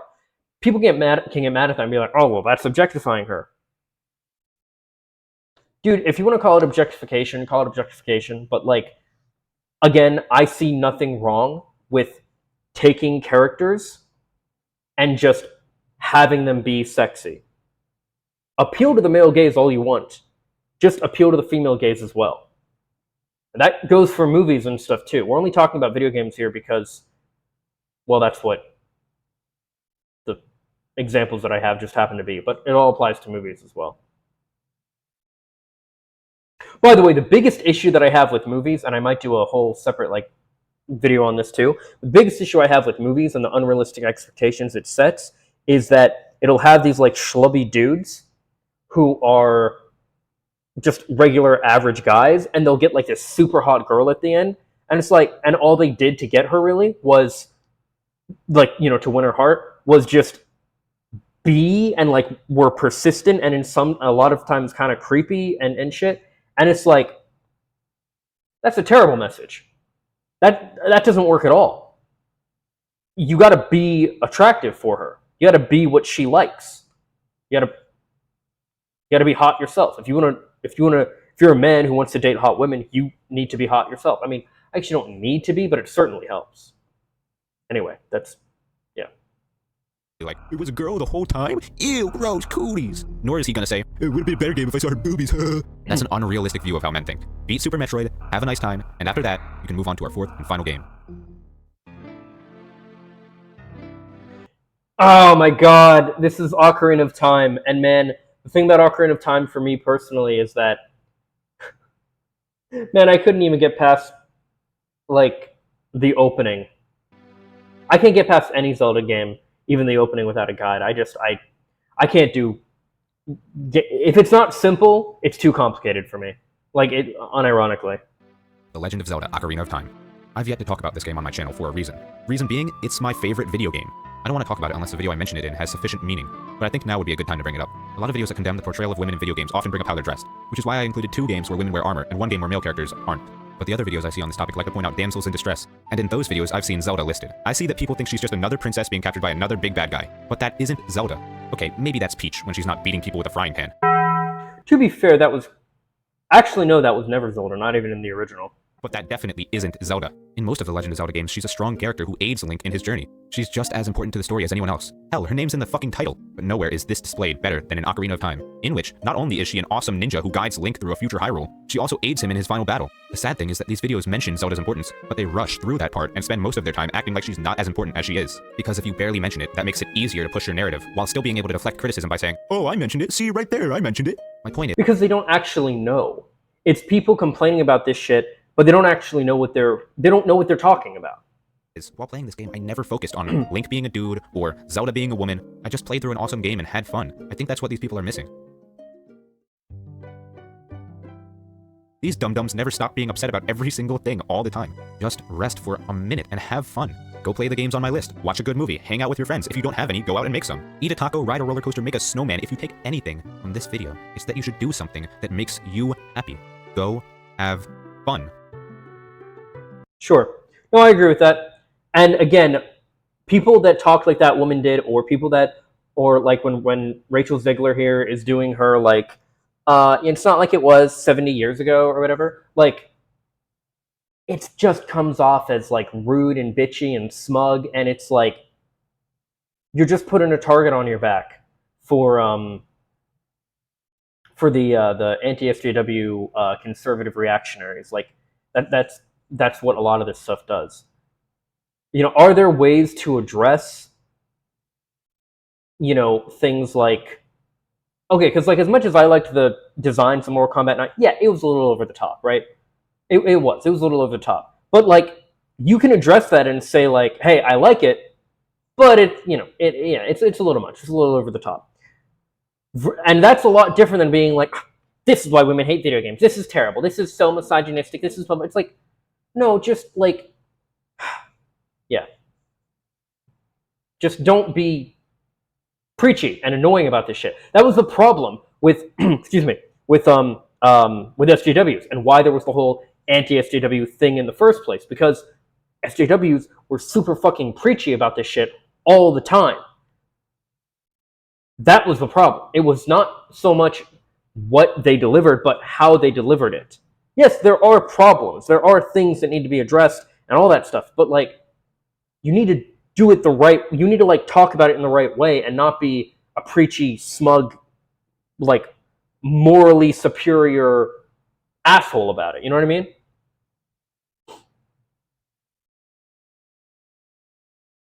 So I'm not sure actually how much of this video we're going to get through, how much of this is going to be important to cover, but this is another one. Just moving right along here, same, essentially the same concept.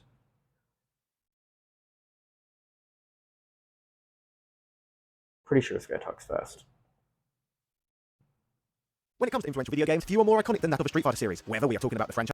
Nope. Oh my fucking god. Rejuvenating the arcade industry in 1991, or the critical and commercial success of this year's game Street Fighter 6, these titles' impact is undeniable. Part of this brand's charm and popularity has in part always been down to its memorable and amazingly designed character roster. Before Street Fighter 2, there had never been a video game where you could play as such a diverse range of fighters. Not only could you play as different warriors from all over the world, but you could even play as women, destroying male opponents with a fearsome Chun-Li and, not long after, combat-ready Cammy. Whether gamers happened to be male or female, most would have agreed that both of these ladies were awesome. In fact, when we consider that 30 years later, both of these characters are still mainstream, it's not that they were awesome, they are awesome. So if this is the case, why are there still so many so-called game journalists moaning that these fighters need to change, and even worse, making derogatory statements such as calling Street Fighter fan service sexist? That's a pretty strong accusation without a solid argument to back it up. Holding these thoughts as someone who has been a passionate Street Yeah, so that brings up a whole other thing in general. Why is the idea that women are hot, they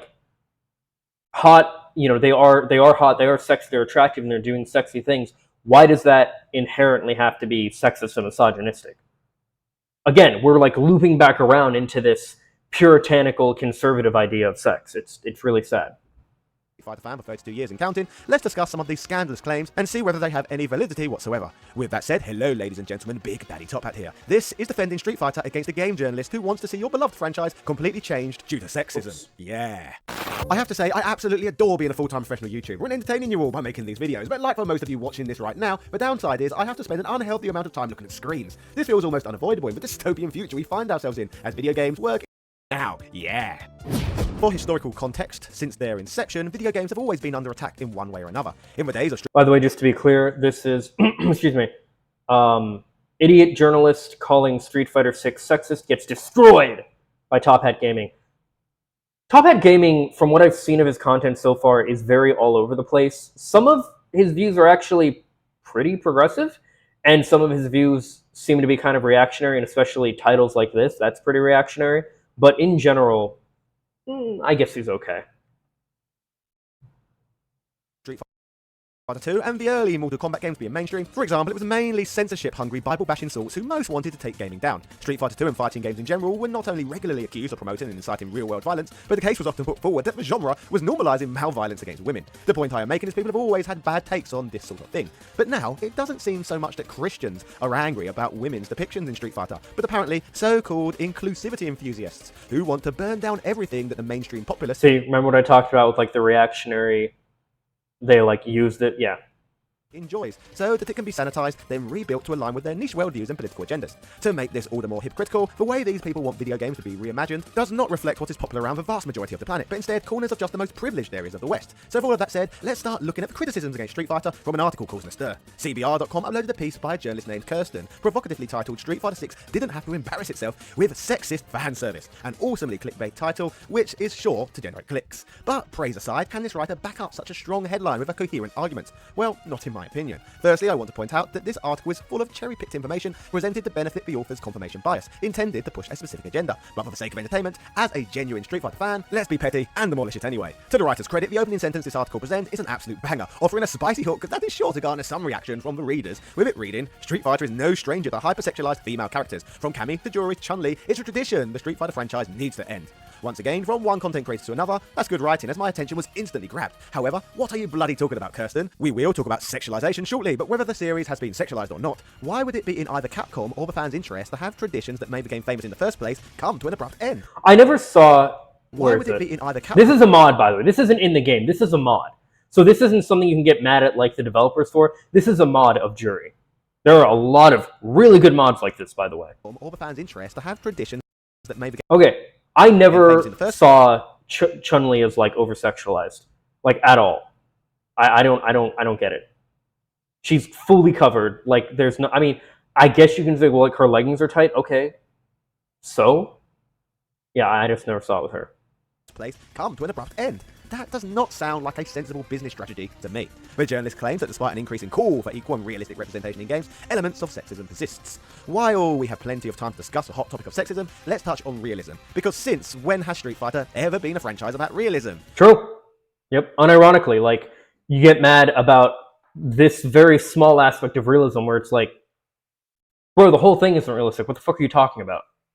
You've got men throwing fireballs from their wrists, green beast monsters with electric eel powers, and women being able to beat up men in fights. If you made Street Fighter realistic, this person would lose their opportunity to live their feminist fantasy of being a tiny woman being able to beat up a member of the patriarchy. To be fair, if realism was implemented in Street Fighter, we would all lose out regardless of having a radical political persuasion or not. Building on this, they would also write, but recent Street Fighter 6 has attracted criticism for its unapologetic sexist tropes, from allowing players to dress characters in excessively revealing clothing to cinematics with a disproportionate focus on women's bodies. While this sounds very interesting, who are these mystery offended players they are referring to? When they say attracting criticism from whom? Who are these people? For example, the journalist source is another person complaining about this, but they're just from another article from the same website. A bloody colleague working for the same website. That's the source given. As someone who has been making fighting game content every week online for the past 4 years, in my comment section I've seen nobody to my memory complaining that Chun-Li and Cammy need reimagining because they are overly sexualized. Well, to be fair, you're not going to, because that's not the audience that you cater. Like, that's not the audience that you bring about.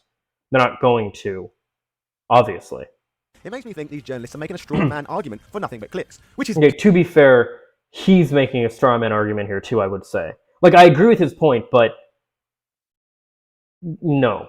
business, I guess. They would then outline that the gaming industry, while largely male-dominated, has always included women, not just as players, but as designers and producers. It's crucial for a beloved franchise like Street Fighter to be inclusive, both encompassing a wider spectrum of characters, and by welcoming gamers beyond adolescent heterosexual boys. To be fair to Capcom, the game already has dozens upon dozens of characters from all different continents around the world, offering up different combinations of moves and fighting styles. When they say inclusive, what do they even mean? On second thoughts, the more I read this article, the more I know what they mean. I guess the game does severely lack ugly, old, and overweight women. So what do they want? She-Honda? They would then add, the time has come for Street Fighter and similar games to evolve and represent a broader demographic in their gameplay and character design. Well, She-Honda would definitely be broader, that's for sure. The writer has a particular beat in their bonnet about how the female roster members... I'm sure there are people that would thirst over her too. The game are dressed, taking particular aim at the first lady of fighting games herself for apparently wearing clothes that are too revealing, criticising her for wearing what they refer to as a high-cut skirt. Considering this sounds like a line that could have been instead written by the Taliban, this statement alone should be an instant red flag that this person not only has no idea what they are talking about. So here's the thing, right? I gotta be real. I feel like I can tell where this guy leans politically. I probably disagree with him on a lot of things. However, he's right about this is a puritanical view closer to the Taliban than it is, like, actual feminist theory. Talking about, but they're clearly not as culturally aware as they try to present themselves either. Reading this article, they seem to view the world through a very specific Western lens and believe that the whole gaming industry should be restructured around progressive, America-centric ideologies, completely forgetting there is a whole planet out there. That is true. That's a huge problem us Americans have in general, is thinking the world revolves around us. I mean, in a way it does, but not, yeah. Speaking of this, it appears that the journalist is not culturally aware enough to realise that this Chinese fighter, created in Japan, isn't wearing Western clothing, but is actually wearing a stylized variation of traditional Chinese garb known as the qipao. This item, sometimes referred to as the Mandarin gown, takes inspiration from the ethnic clothing of the Manchu people. Attacking short skirts serves to perpetuate their own narrative that Street Fighter characters are overly sexualized, rather than doing any actual research into what the characters are actually wearing in the game. You know, traditional garbs which mirror Chun-Li's culture. No, yeah, I don't understand. Like, what do they mean short? She's not wearing a skirt at all. What are you talking about? On this poor argument and a previous untrue statement about Chun-Li's clothing, this is directly followed up with another mistruth, with them this time claiming that, while this was once a common theme for both genders in earlier iterations, male characters have gradually received more appropriate gear as the series evolved. This is a completely ridiculous thing to say, as both Cammy and Chun-Li show less skin than ever before when wearing their new Street Fighter 6 main costume. Personally, I like this Cammy better. And yes, it is because she has a midriff.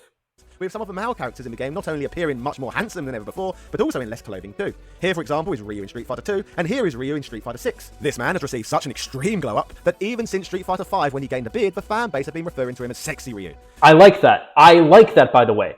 This is what I'm... glow-up that even since Street Fighter 5 when he gained a beard, the fan... This is what I'm talking about. Do this. Make the men hot. Appeal to the female gaze as well as the male gaze. Do not desexify women characters, whether it be in video games, in comics, in movies, in TV shows, in real life. do not desexify and discourage or encourage desexification of women. Instead, make hot men too. That's it. Base have been referring to him as Sexy Ryu. Now, fighting in the games with this manly beard, an extra 100 pounds of muscle, and appearing close to topless, he reeks sex appeal. This illustrates that the whole part of the article is based around something that isn't even true, and that's without even mentioning sexy male characters of the past, like the close to naked giga chads of Gil and Orion. Pair all this with the fact that Rashid is so good looking that he looks like the guy who was booted from the Saudi giga chads of Gil and Orion. Yeah, and this guy here is wearing so little, both of them, that they were actually given more clothes in another game as well.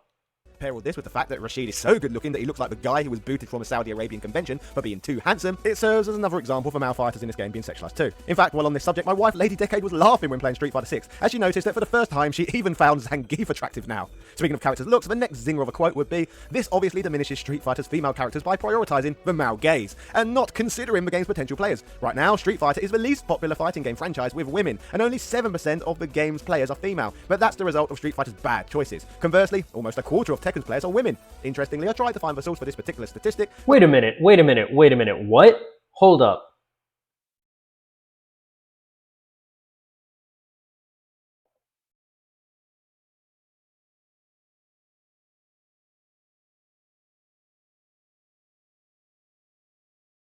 Are you gonna try and tell me that the women in Tekken are not too sexual? I mean, I'll agree, they're not too sexualized. They just look hot. I like them. Like this. This is great. This is awesome. Again, yes, I'm biased because of the midriff. I won't deny that. She's got some cleavage going, you know, like this is great. Yeah, this chick, like, she's pretty hot. Sorry, I don't really know anything about Tekken. So I'm just referring to them as this character and this chick because I don't know who they are. Yeah, no, this is good. Yeah, this is good.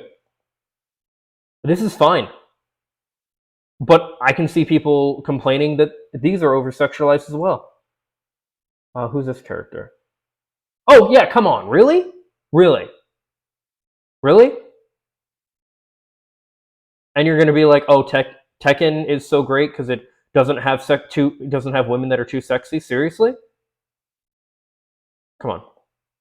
But I came up short. But even if this was the case, the well-known adage of correlation does not necessarily equal causation comes to mind here. There is nothing here to indicate that it is the so-called sexualization of female characters causing potentially lower female player numbers. Clearly it isn't. Not one piece of evidence has been presented, only conjecture. Speak to my wife, who along with her sister, both sides. Oh, I can tell you the reason why.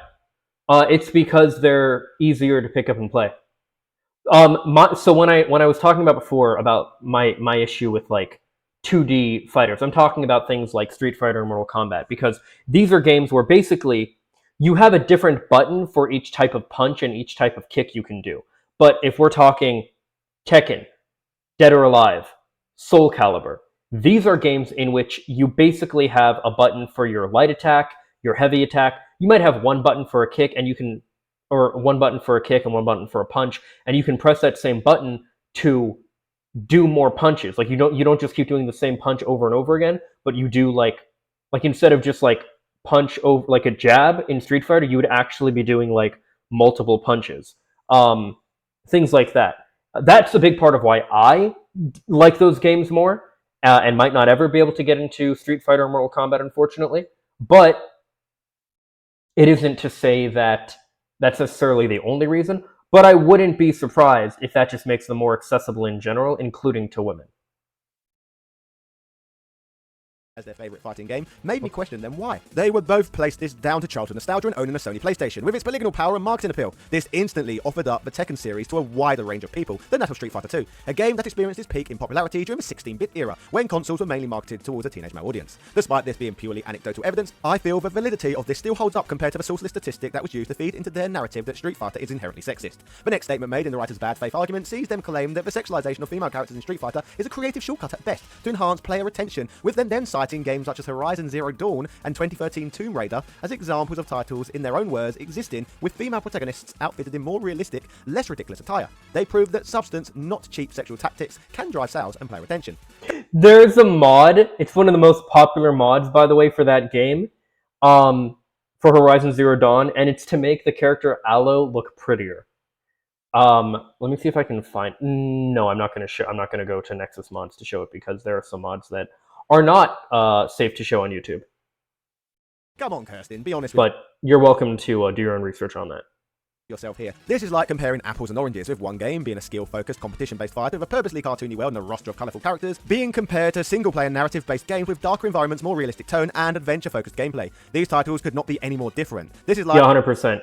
Honestly, if you wanted to compare that to anything, you're better off comparing it to, like, Nicktoons All-Stars Brawl, or even actual, like, Smash Bros. The Smash Bros. Series or something. Comparing classical music to heavy metal and wondering why you're attracting different demographics. Once again, this tells us absolutely nothing. The CBR.com writer would next take aim at the way Street Fighter 6 characters make their entrances towards matchups. They state entrance and victory cinematics play a significant role in fighting games, offering players a deeper insight into their chosen characters. Street Fighter male fighters, for instance, often exude a sense of superiority or disinterest by posing or swaggering. I'd argue that these cinematics are used to help define the characters' personalities, and that the journalist's language about the male characters in the game is inherently negative. The fact the journalist sees all the males as being arrogant, and in her own words exuding a sense of superiority, tells you a lot more about the lens in which this writer views the world through than it does about the game. They then go on to complain about the females' entrances being sexualized, with female fighters only existing in the game as eye candy to appeal to the male gaze. But she later undermines her whole argument by mentioning the existence of Marissa. The sort of diverse character in Street Fighter they previously claimed in the article didn't actually exist. Amusingly, praising Marissa, they add her self-assured strut command. By the way, that character is totally a muscle mommy. Not my type, not really into that big muscle mommy, but you know, I'm sure she does it for some people. Portraying strength without pandering to the male gaze. What is hypocritical about this is that they essentially describe the way Marissa behaves in the game as being the same as the male characters, but if you notice her writing tonality, Marissa is framed positively, whereas the males are framed negatively. Self-assured strutting and commanding respect sounds a lot nicer than describing someone as having a sense of superiority. No, they're 100% correct. There is this idea on the left and with progressives. Not everybody has it, not even most people I would say have it, but a lot of people unfortunately do, where basically anything that is traditional or anything that is like things that are traditionally masculine or things that are traditionally feminine, it is wrong for women to do those things that are traditionally feminine, and it is wrong for men to do things that are traditionally masculine. The whole point of feminism and gender equality is gender equality. Women can do whatever they want. If they want to go out and be a girl boss and do that kind of thing, that's great. If they want to be really chaste and all that of their own decision, that's great. If they want to be super promiscuous and stuff, that's great. If they want to be a stay-at-home mom, that's great. Whatever they want to do, that's great. That's the point. Same thing with men. If they want to be like big, strong, manly men, that's great. If they want to be like soft boy artists of some sort, that's great too. Like, the whole point of feminism and gender equality in general is the gender equality, and that like you don't have to fit into these boxes just because you are a certain gender or anything like that. And it really is telling that basically there's this idea these people push of like women being feminine is bad. What? Why? Like, what are you No. What are you talking about? I guess the main thing to take from all of this is that the journalist seems to genuinely believe Street Fighter games would sell better if female characters were made to appear less traditionally attractive in the games. I also have a theory, by the way. The guy talked about earlier, like, oh, they're pushing an agenda. I don't think it's about pushing an agenda. I think it's the fact that the journalist had to have an article written about the game, and they probably couldn't do anything positive about it, because, yes, in a way they did have to push the company's agenda or whatever, but like, and they didn't really play the game. They didn't care. They just took a look and they were like, oh, I'm going to write about how this is toxic and catering to the male gaze and blah, and just threw in a bunch of like fucking buzzwords and shit. With the exception of Marissa, I could make the argument that the journalist slut-shamed every female fighter in Street Fighter 6. I would agree. As in the way each of them dressed. This is Taliban style of thinking, which isn't very... I would also agree. The problem is, and I don't know if Top Hat Gaming is this way, a lot of people who will do this kind of thing where they'll be like, oh no, women, like, they'll talk about how women need to be like super reserved and shit like that, and also complain about this kind of stuff in media. I say, if you want to be super promiscuous, please, I encourage you. I'm a big supporter in what I call slut praising over slut shaming. And what that means in that regard is that same kind of thing. Like, don't shame people for that stuff. Just like, If you want to do that, do it. If you want to be promiscuous, if you want to dress a certain way, if you want to act a certain way, whatever, do it. Just, as long as you're safe, sane, and consensual, that's all that matters. Liberal, if you ask me. You know what this reminds me of? An episode of Jubilee I watched this week that placed a group of feminists in a box, and they were all told to guess which one in the group was a mole. They chose to boot the traditionally attractive female wearing a miniskirt out, as they didn't believe she was a Yes, she is my favorite again. feminist, as she looked too good. The twist was, though, Jubilee revealed there was no mole and let the group turn on themselves for entertainment value, showing us that at least that group of feminists had a problem and bias against the conventionally beautiful-looking woman. Yup, that's exactly what I'm talking about. There are people who will just unironically be jealous of people who are more conventionally attractive than them and different things like that. And yeah, they try to out her. Oh, she's too hot to be a feminist. So what you're trying to say as well is you're trying to prove like conservatives right about like, oh, only ugly women are feminists because they need feminism. It's like, no, that's not what feminism is. Like hot women, many hot women are feminists, you'll find. Assault against attractiveness is so insane to me, and just comes across as a form of extreme jealousy for the most part. Especially as I think, in general, regardless of gender, the average person prefers to look at attractive people on their TV screens, rather than plain or ugly ones. That's kind of what I was talking about. In the UK, for example, it is common for women to spend a great deal of time watching Love Island, and other content which is way... True! Love Island, Too Hot to Handle, all that stuff. By the way, great examples of what I'm talking about where I say, do the sexy... Here, let me pull up...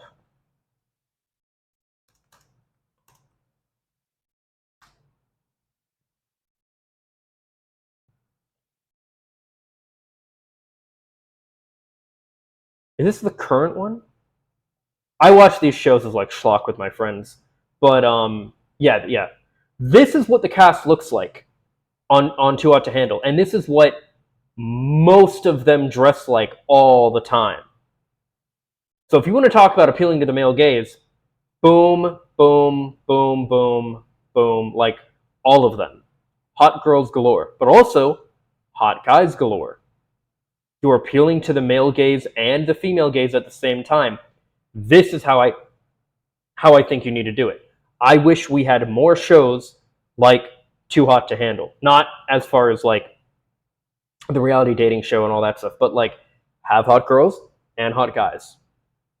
I'll keep that up because I might come back to it. I don't know. Way more highly sexualized than that of Street Fighter. So I feel there are much stronger arguments to be had as to why women aren't particularly interested in Street Fighter, beyond the female characters apparently looking too sexy for them. Most women... Again, that's a mod. I don't know why he keeps... ...would not see this as a negative at all. Given the choice, if most people are honest with themselves, they're going to prefer looking at attractive people than not. It's for sure simple biology on the most basic level. Regardless if this is true or not, maybe it could be fun to create a massive fat woman, or a 100-year-old... These are also mods. Granny and add them to the already diverse Street Fighter roster. But saying Street Fighter needs to kill tradition, or that it needs to stop embarrassing itself with sexist fan service, is absolute poppycock. That deserves to be picked apart. Poppycock. This game is beloved for a reason. And I've never heard anybody unironically use the word poppycock before. That's wild. Changing its identity would, in my opinion, only severely hurt sales. Long live Street Fighter, and more importantly, long live beautiful people. Yeah, cheerio. Okay. Oh! And now we have how people are at these conventions. I really liked this. Why the FGC, that's fighting game competition, is so down bad. This is really good. I really like this as well. Cammy, Chun-Li, and E-Honda. Now, what do these three things have in common? Well, for one, they're all fighting games characters. But two, everyone seems to be horny for them. But what makes the FGC so down bad? Well, we came to EVO 2023 to find out. What do you think makes the FGC so damn horny? Oh, well, it's a lot of guys. That's one thing for sure. When you play games that have hot women, that's just kind of like the natural thing that occurs. Probably all those muscular men. Feet, the tight outfits. It's the butt. Definitely the butt. There's a huge furry community, and if you notice, her furry community is really strong. Not wearing any shirts, really showing off in the tight pants. I don't know. Yeah, just hot chicks. Because Capcom women are hot. Like look at Chun-Li's ass, or Cammy's ass. And notice how none of them are like upset about it, right? They're all just like, yeah, it is what it is. We like it, you know? We like hot people. Yeah. Sweaty, all over each other, in those grabs. They make games with hot chicks, so then they play the games with hot chicks, and then they get horny, and that's it. That's it. And then since it's, the FGC and not like an actual real sport, they get no bitches anyway, so they gotta settle for the So that's part of this too, by the way. Here's a huge issue that I have with the like anti hot women in media, anti porn, anti all this stuff discussion. It's like, what about men and people in general who literally cannot find partners for whatever reason, and yet they still have those sexual desires. What do you want them to do? Because desire and even things like jerking off and all that are very are very common human experiences that we've done since the dawn of time. When we need a release, we get that release. Like, what do you want people to do? You know what I mean? So that is part of why people are so passionate about this too. Is because it's like they don't have anything else. Don't take away. I mean, you know, I understand. You know, this mentality of like, man, real life sucks bad enough. Don't take real life good stuff away from me. Don't take like fictional women away from me too. I can't even get real women. You know what I mean? Like I get it. You know what I'm saying? If you take a look behind me, we have the Flow water bottle filling station where we already have multiple people there because you know damn well that these players are thirsty as fuck. All right, so we're here in the middle of Artist Alley and we found a booth that has I love this video so much. definitely caught multiple eyes. So who are you and what do you got for us here today? Hi, I'm Magister. I draw cute girls, cute thick girls. How many prints do you think that you've sold here? We're currently here on Saturday, so we're 2 days into this con. Once again, nothing wrong with this. Completely support the artist and all that stuff. Yep. Speaking of the artist, this video was made by Olivie, I think it is? Olivie May.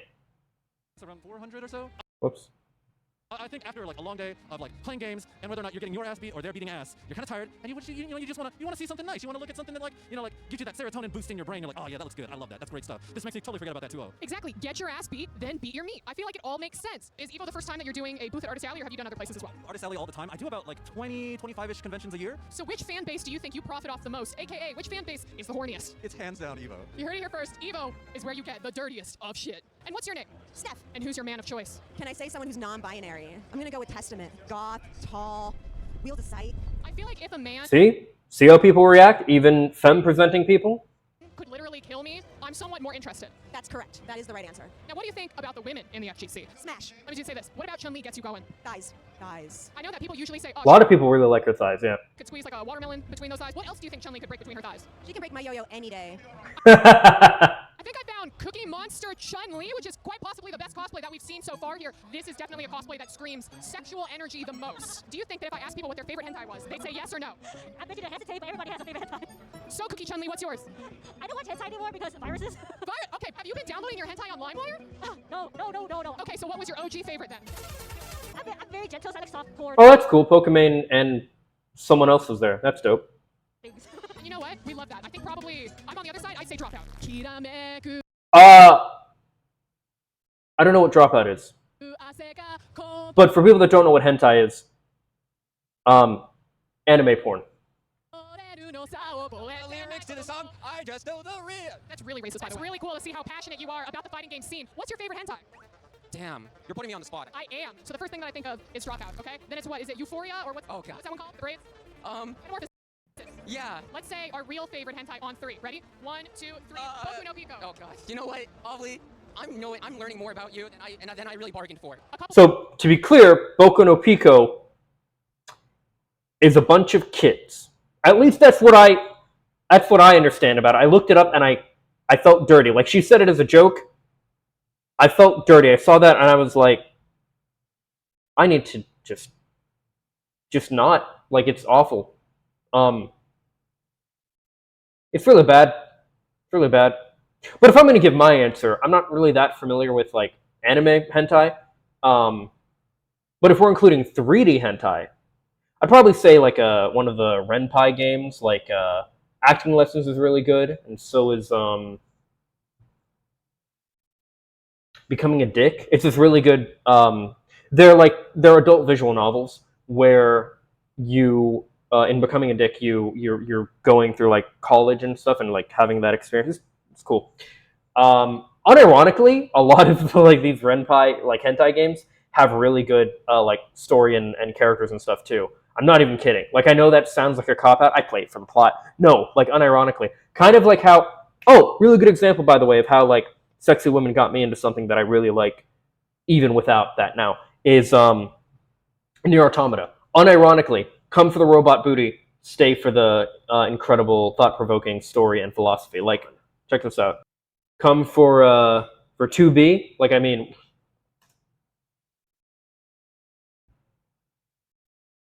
yeah, yeah, and stay for the incredible, thought-provoking, philosophical story.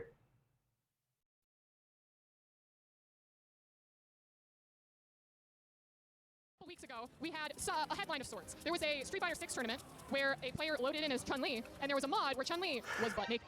I saw that. I was wondering why Chun-Li was trending. It was not because of a good art or anything. It was literally just because of the mod of the tournament. I think that guy was gooning in the labs, playing with the wrong stick most likely. I understand you want custom skins and not pay for them, but my guy, you are down bad. These are 2D women. Hi, so Yeah, I never understood, by the way, like, I understand, like, skimpy clothes, but actual nude mods for characters, I could never get behind. I could never get into those.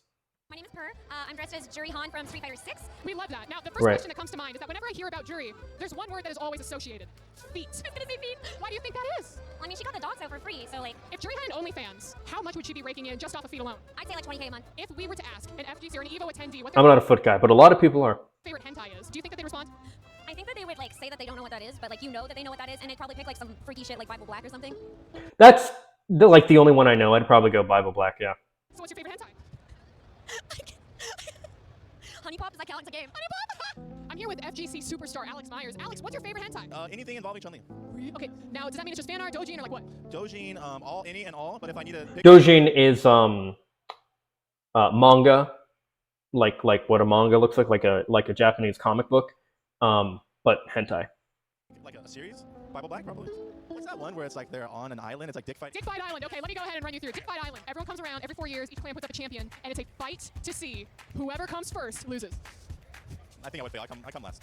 Last? Last. You'd win. Whoever comes first. I feel like women would be the winners at this game. They always are with me.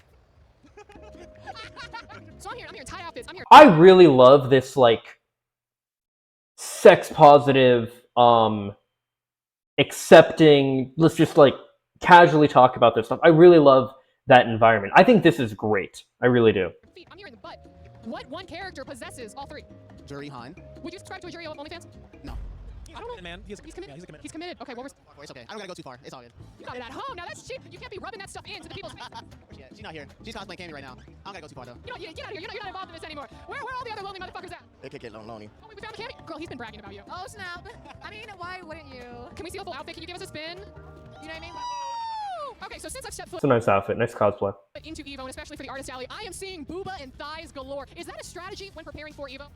You gotta, it's like, like post-nut clarity. It's kind of like you gotta get in the right mindset so you can win. So that's what the players do, and we provide that for them. So you're saying that you could be potentially making money where you just have a laminated art book like this, and then perhaps just like a booth on the side and say, come in here, literally, if you want to win in pools? Yeah, dude, that's a strat. I don't know. This used to be really common in comics too. I talked about it before, but a really good series that I like called Grimm's Fairy Tales used to have things like this, and a lot of the what do you call them? A lot of the like types of videos, or not videos, types of images in the panels in the flip book would be very risque, and again, over the top, even for my liking. There's a whole bunch of people drowned in pools today, and maybe they didn't have that clarity. Their mental game was off. You know what I mean? What's your favorite hentai? Oh shit. Okay. Animated or like dojin, like manga? You know what? We'll accept either. Okay. So my favorite dojin of all time is this one. It's called Muramata's Secret, and it's spicy. It gets spicy, but it's really wholesome too. Hentai is really wholesome if you just type in the right tags. Just stay away from NTR and all of that other stuff. All right, NTR will make an exception because that's like my favorite tag. Just saying. I feel that, man. I like NTR is infidelity. It's cheating. It's one of those things where like I hate it in real life, but yeah, it's definitely a kink, something I'd like to role play, and something that I very much enjoy in my alone time, if you will. And there you have it. It's the ass, the thighs, just the fact that there's rippling muscles on these 2D bodies. Why is FGC so horny? Because the characters are fucking hot. Thank you all for watching in this investigative. There you go. Yeah, so like this is how the fans actually feel about this stuff. They're down. They're good with it. They're good with it. Now, I'm not going to go through the whole video here. I talked about Toridori before in another video, but she did a really good video about Tracer in Overwatch, and how basically she had a pose, and this soccer mom emailed Blizzard or whatever, and was like, oh, my daughter looks up to Tracer, and it's terrible that you're sexualizing her because she's like put in a pose where her ass is out. And it's like, bitch, shut up. Like, seriously. Like, but, you know, they didn't complain about Widowmaker. Widowmaker is even more sexualized, if you look online especially. But they didn't complain about her. They only complained about Tracer. But, you know, it, like, shut up. Tori made a really good point here. Was it here? Now for Legion, she's suddenly got a really weird brown corset that doesn't match the outfit at all. Well, as far as I can recall, Blizzard never said they've changed it for certain reasons. People do suspect that it was changed to cater to this sort of minority of people again. What's bothering me is how Blizzard have gone about this. If they just said, you know what, we're going to remove the pose, we have another one lined up, we never really liked this pose because it never really worked with the character, it works better for Widowmaker but not for Tracer, fair enough. But they've so blatantly removed it because a very small amount of people thought it was over-sexualized, and it's just driving me mad. I mean, I could easily complain about dwarves in World of Warcraft because they're really short and I find it offensive as a person who's only 5 foot tall. Or I could complain about Tracer's accent. She has a really stereotypical British accent and I find it really offensive as a British person. I want you to remove it, Blizzard, right now. Oh wait, I don't care because it's a character and they're always over-characterized and made in certain ways to make them more fun and more playable. The other thing that really, really bugs me as a woman is I feel like we're sort of going backwards when it comes to things like this, like characters and female characters looking sexy. I know people like Phipps think they're doing the world a service by complaining about these sorts of things and having, you know, we must have everything really proper and prim and women shouldn't be over-sexualized. But if you recall, it was only a couple hundred years ago that women weren't allowed to do things like expose their legs or their bare arms, and they had to dress with really big uncomfortable clothing and be covered up at all times. And we've worked so hard to get away from that, but now it just feels like we're going backwards. Or is that just me? Am I the only one who sees that? Anyway, I feel like I'm just ranting a bit too much and I'm going off topic. I'm a very passionate person about things like this, but annoyingly, my brain and my words don't really work together to make me say what I want to say. But yeah, I just wanted to get that out there. I'd love to know your thoughts on this, so if you... Yeah. Again, definitely feel free to watch the whole video. Tori Dory, a rant about Tracer's over-the-shoulder pose and its removal in Overwatch. Yeah, no, 100%. She's very, very correct. She's spitting. And yeah, no, definitely. It is absolutely wild how you can have like these soccer moms, these wine moms, these pearl clutchers be like, but what about the children? And then like, okay, we're gonna change it. We're gonna change it. And it's like, just fucking, I don't know, man. It's wild. It's absolutely wild. And she's right about going backwards, which is one of the biggest issues to me in all this. We're almost done here. We're getting through it. Hello, everybody. My name is Big Citrus, and let's... You know what? Hello, everybody. This one actually... You're welcome to watch this video if you want. The real reason Blizzard over-sexualizes their female characters video essay by Big Citrus. You're welcome to check this one out, too. It basically just goes over the same information. I don't really know how much more I have to add to it. It's kind of just going to go over the same points I've been making and that she even made there. So we're just going to move along. What is the most replayed part? We'll check that out real quick.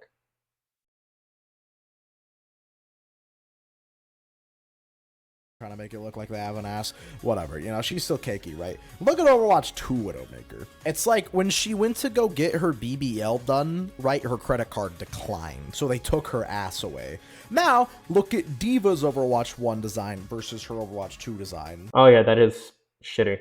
She is now cakey as fuck. Like, what the hell happened? And there's a theory that I have behind this, okay? Blizzard knows that controversy is a good thing. Overwatch has had tons of controversy thrown towards it in 6 years, especially with Overwatch 2 come out. This is probably the most heat that they have ever gotten. I imagine they might not survive it, but I have a feeling that Overwatch 2 is going to be pretty successful still. Now, things like this might not seem like a big deal, but they'll get people paying attention to the game. And this is just an example of the many subtle changes that Blizzard has done over the course of many years to keep people in. Okay, so yeah, basically their whole point is, yeah, well, of course they over-sexualize characters, sex sells, and there's not really a problem with it. And again, I agree. My whole point is just like, if you're upset about it happening to women, I get it if you're upset that it's only happening to, like, okay, so like, I don't think the argument should ever be like, well, it's bad because it encourages men to view us like sexually.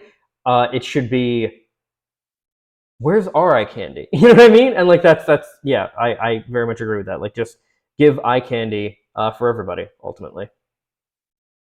But Lara Croft is a great example of somebody who is a badass and very, very, very, very, very fucking hot. Just like 100% very attractive, very gorgeous woman.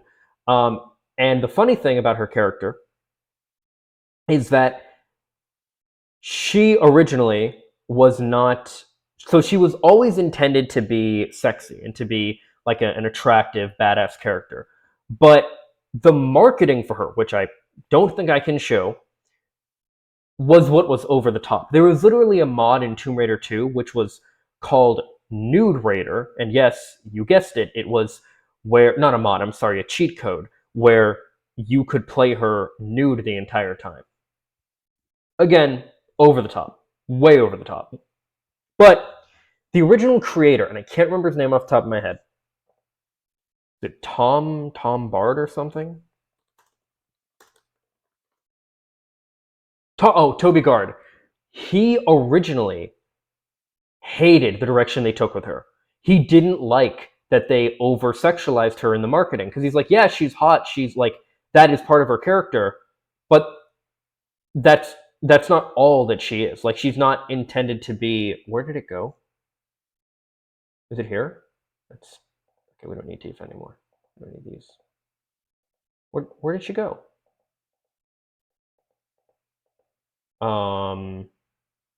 Okay, whatever.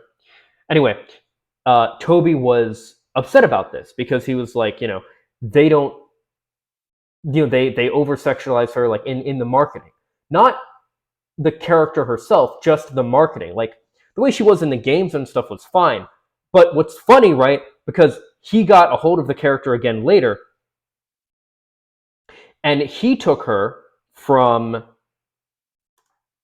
Here, we're just going to go back to... So he took her from where she would traditionally look more like... let's do, like...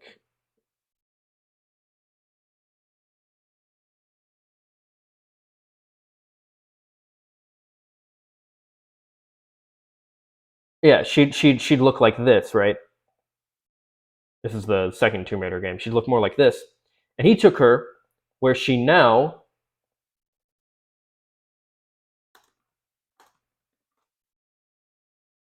would look like this. And to be clear, this was him making her, like, he would make her look more like this, like gave her midriff, which again, very supportive of.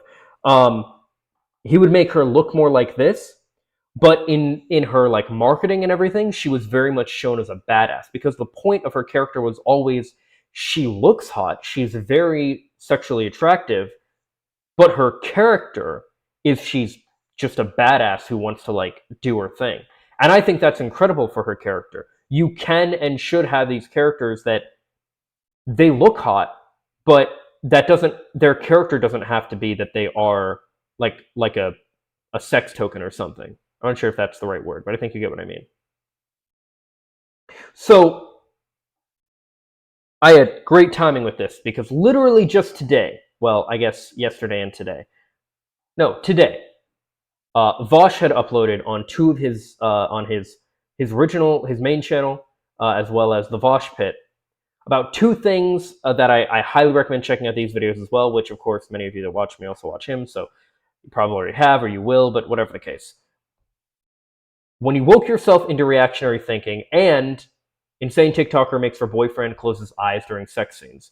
So I want to talk about both of these, because these kind of things are the culmination of this mentality that a lot of progressive people have in this regard, which essentially comes down to that first one there of the TikTok kink drama. Basically, it's these women going on and saying how, like, if you like things like what's called free use or CNC, or your partner likes these things, and that they enjoy doing these things with you, or they want to do these things with you, that's a red flag, because that's abusive, and that's this, and that's da-da-da. Listen. No, it's not. First of all, free use and CNC are not the same thing. CNC is rape roleplay. Free use is... Well, free use can work in a myriad of different ways, but, like, what I would like to develop with my partner is essentially blanket consent, where both of us, the key word there is both of us, basically agree to and have the ability to, if we want to do anything sexual with the other person, we can just do it, because, like, we're living together, we love each other, we have that commitment to each other, we have that, like, agreement of, yeah, like, if you want to do anything, just fucking get it started, you know what I mean? I think that that's perfectly fine. But the important thing with all of this is consent. You have to have that agreement and that consent with your partner. And even with free use or CNC, that consent can always be retracted later as well. So that's also important to know. But you have these people who were just making it this huge thing, and they were being so puritanical about it, where it's like, what is your fucking problem? And then the one about where the girlfriend covered her boyfriend's eyes during sex scenes. Now, to be fair, they were what is it called? Christian, and they were very like, they had that very religious, like, you know, anti-lust, like don't stumble kind of thing, right? They talked about this where she was like, we have a game plan, you know, if we're watching a movie, like they watched Oppenheimer, and apparently there's like 3 pretty gratuitous sex scenes in there, and they're like, if if people see that, or if he sees that, he just looks away. And I'm like, if I was in a relationship with someone and I had to cover my eyes and just like look away anytime I saw like a sex scene in a movie, or to someone that I found attractive near my partner, I'd be humiliated. I'd be like, you're my partner, not my mother. You're my girlfriend. You're not my fucking mom. Like, and I know how this puritanical mentality works because I grew up in a relatively conservative and Christian upbringing, where my mom was very much a prude. And I mean very much, to the point where, like, apparently it's pretty common for people to grow up having watched relatively more adult movies with their parents.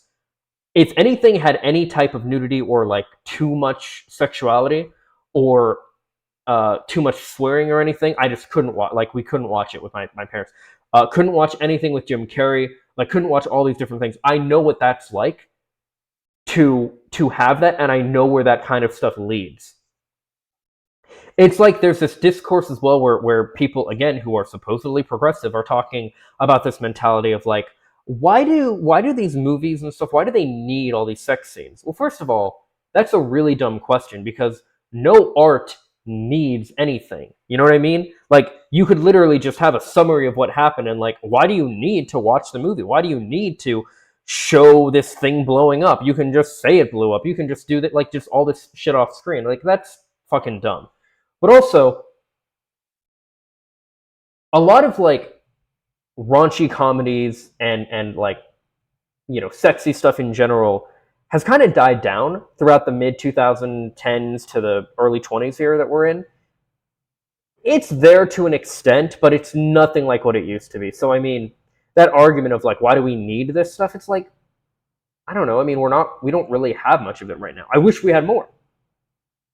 But again, you know, I've talked about this before, where we want to ultimately, like, catering to the male gaze is fine, but cater to the female gaze as well. Cater to people that like men, women, non-binary people, people of all genders and all sexualities. Give everybody eye candy, and encourage people to view them as sexual beings. Encourage women to see men as hot sexual people that they want to pursue. Men shouldn't have to always be the ones doing the pursuing. Encourage that kind of stuff, you know?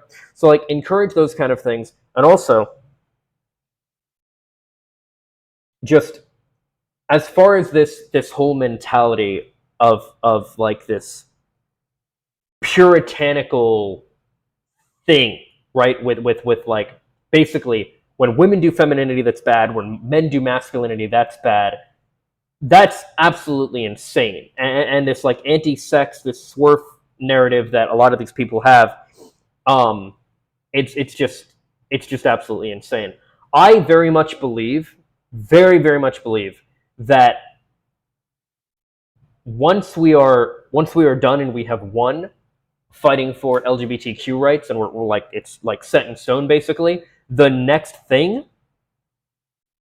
is going to be sex workers, for inclusion, social inclusion, as well as decriminalization and all of that. They're going to be the next protected class that we have to start fighting for and support and all that good stuff. I really do think that's going to be the next thing. And a lot of the people now who are pro-feminists, pro-trans, pro-LGBTQ, whatever, are going to be people in the future who are anti-sex workers. How do I know this? We see this happen all the time. Black people who are against gay people. People who marched in the civil rights marches who are against gay people. Gay people who fought for their rights who are against trans people. It constantly happens. It constantly happens. And it's awful, but it happens all the time. This anti-sex mentality, this like sex negative mentality that a lot of people have, whether it be in regards to dating or just women in media in general or in real life or whatever the case it might be, is completely puritanical, completely reactionary, and it really is this thing where you, in an effort to be more progressive and adjust for certain issues, you have gone so far that you've looped back around to reactionary conservatism. And it is just, it doesn't lead to a good place. So like, I really do think we're at a place where in a lot of ways we've overcorrected in regards to that stuff. And we just, man, just like, I'm serious.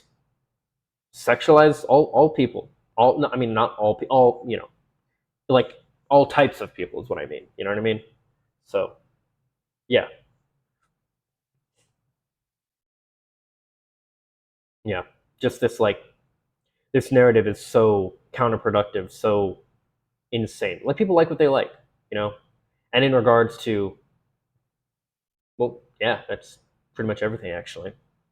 I know this is a very, like, rambly video. I kind of jumped around to a bunch of different things and got into some tangents there, too. But this is something that encapsulates a lot of different aspects that I've been wanting to really delve into for a while here.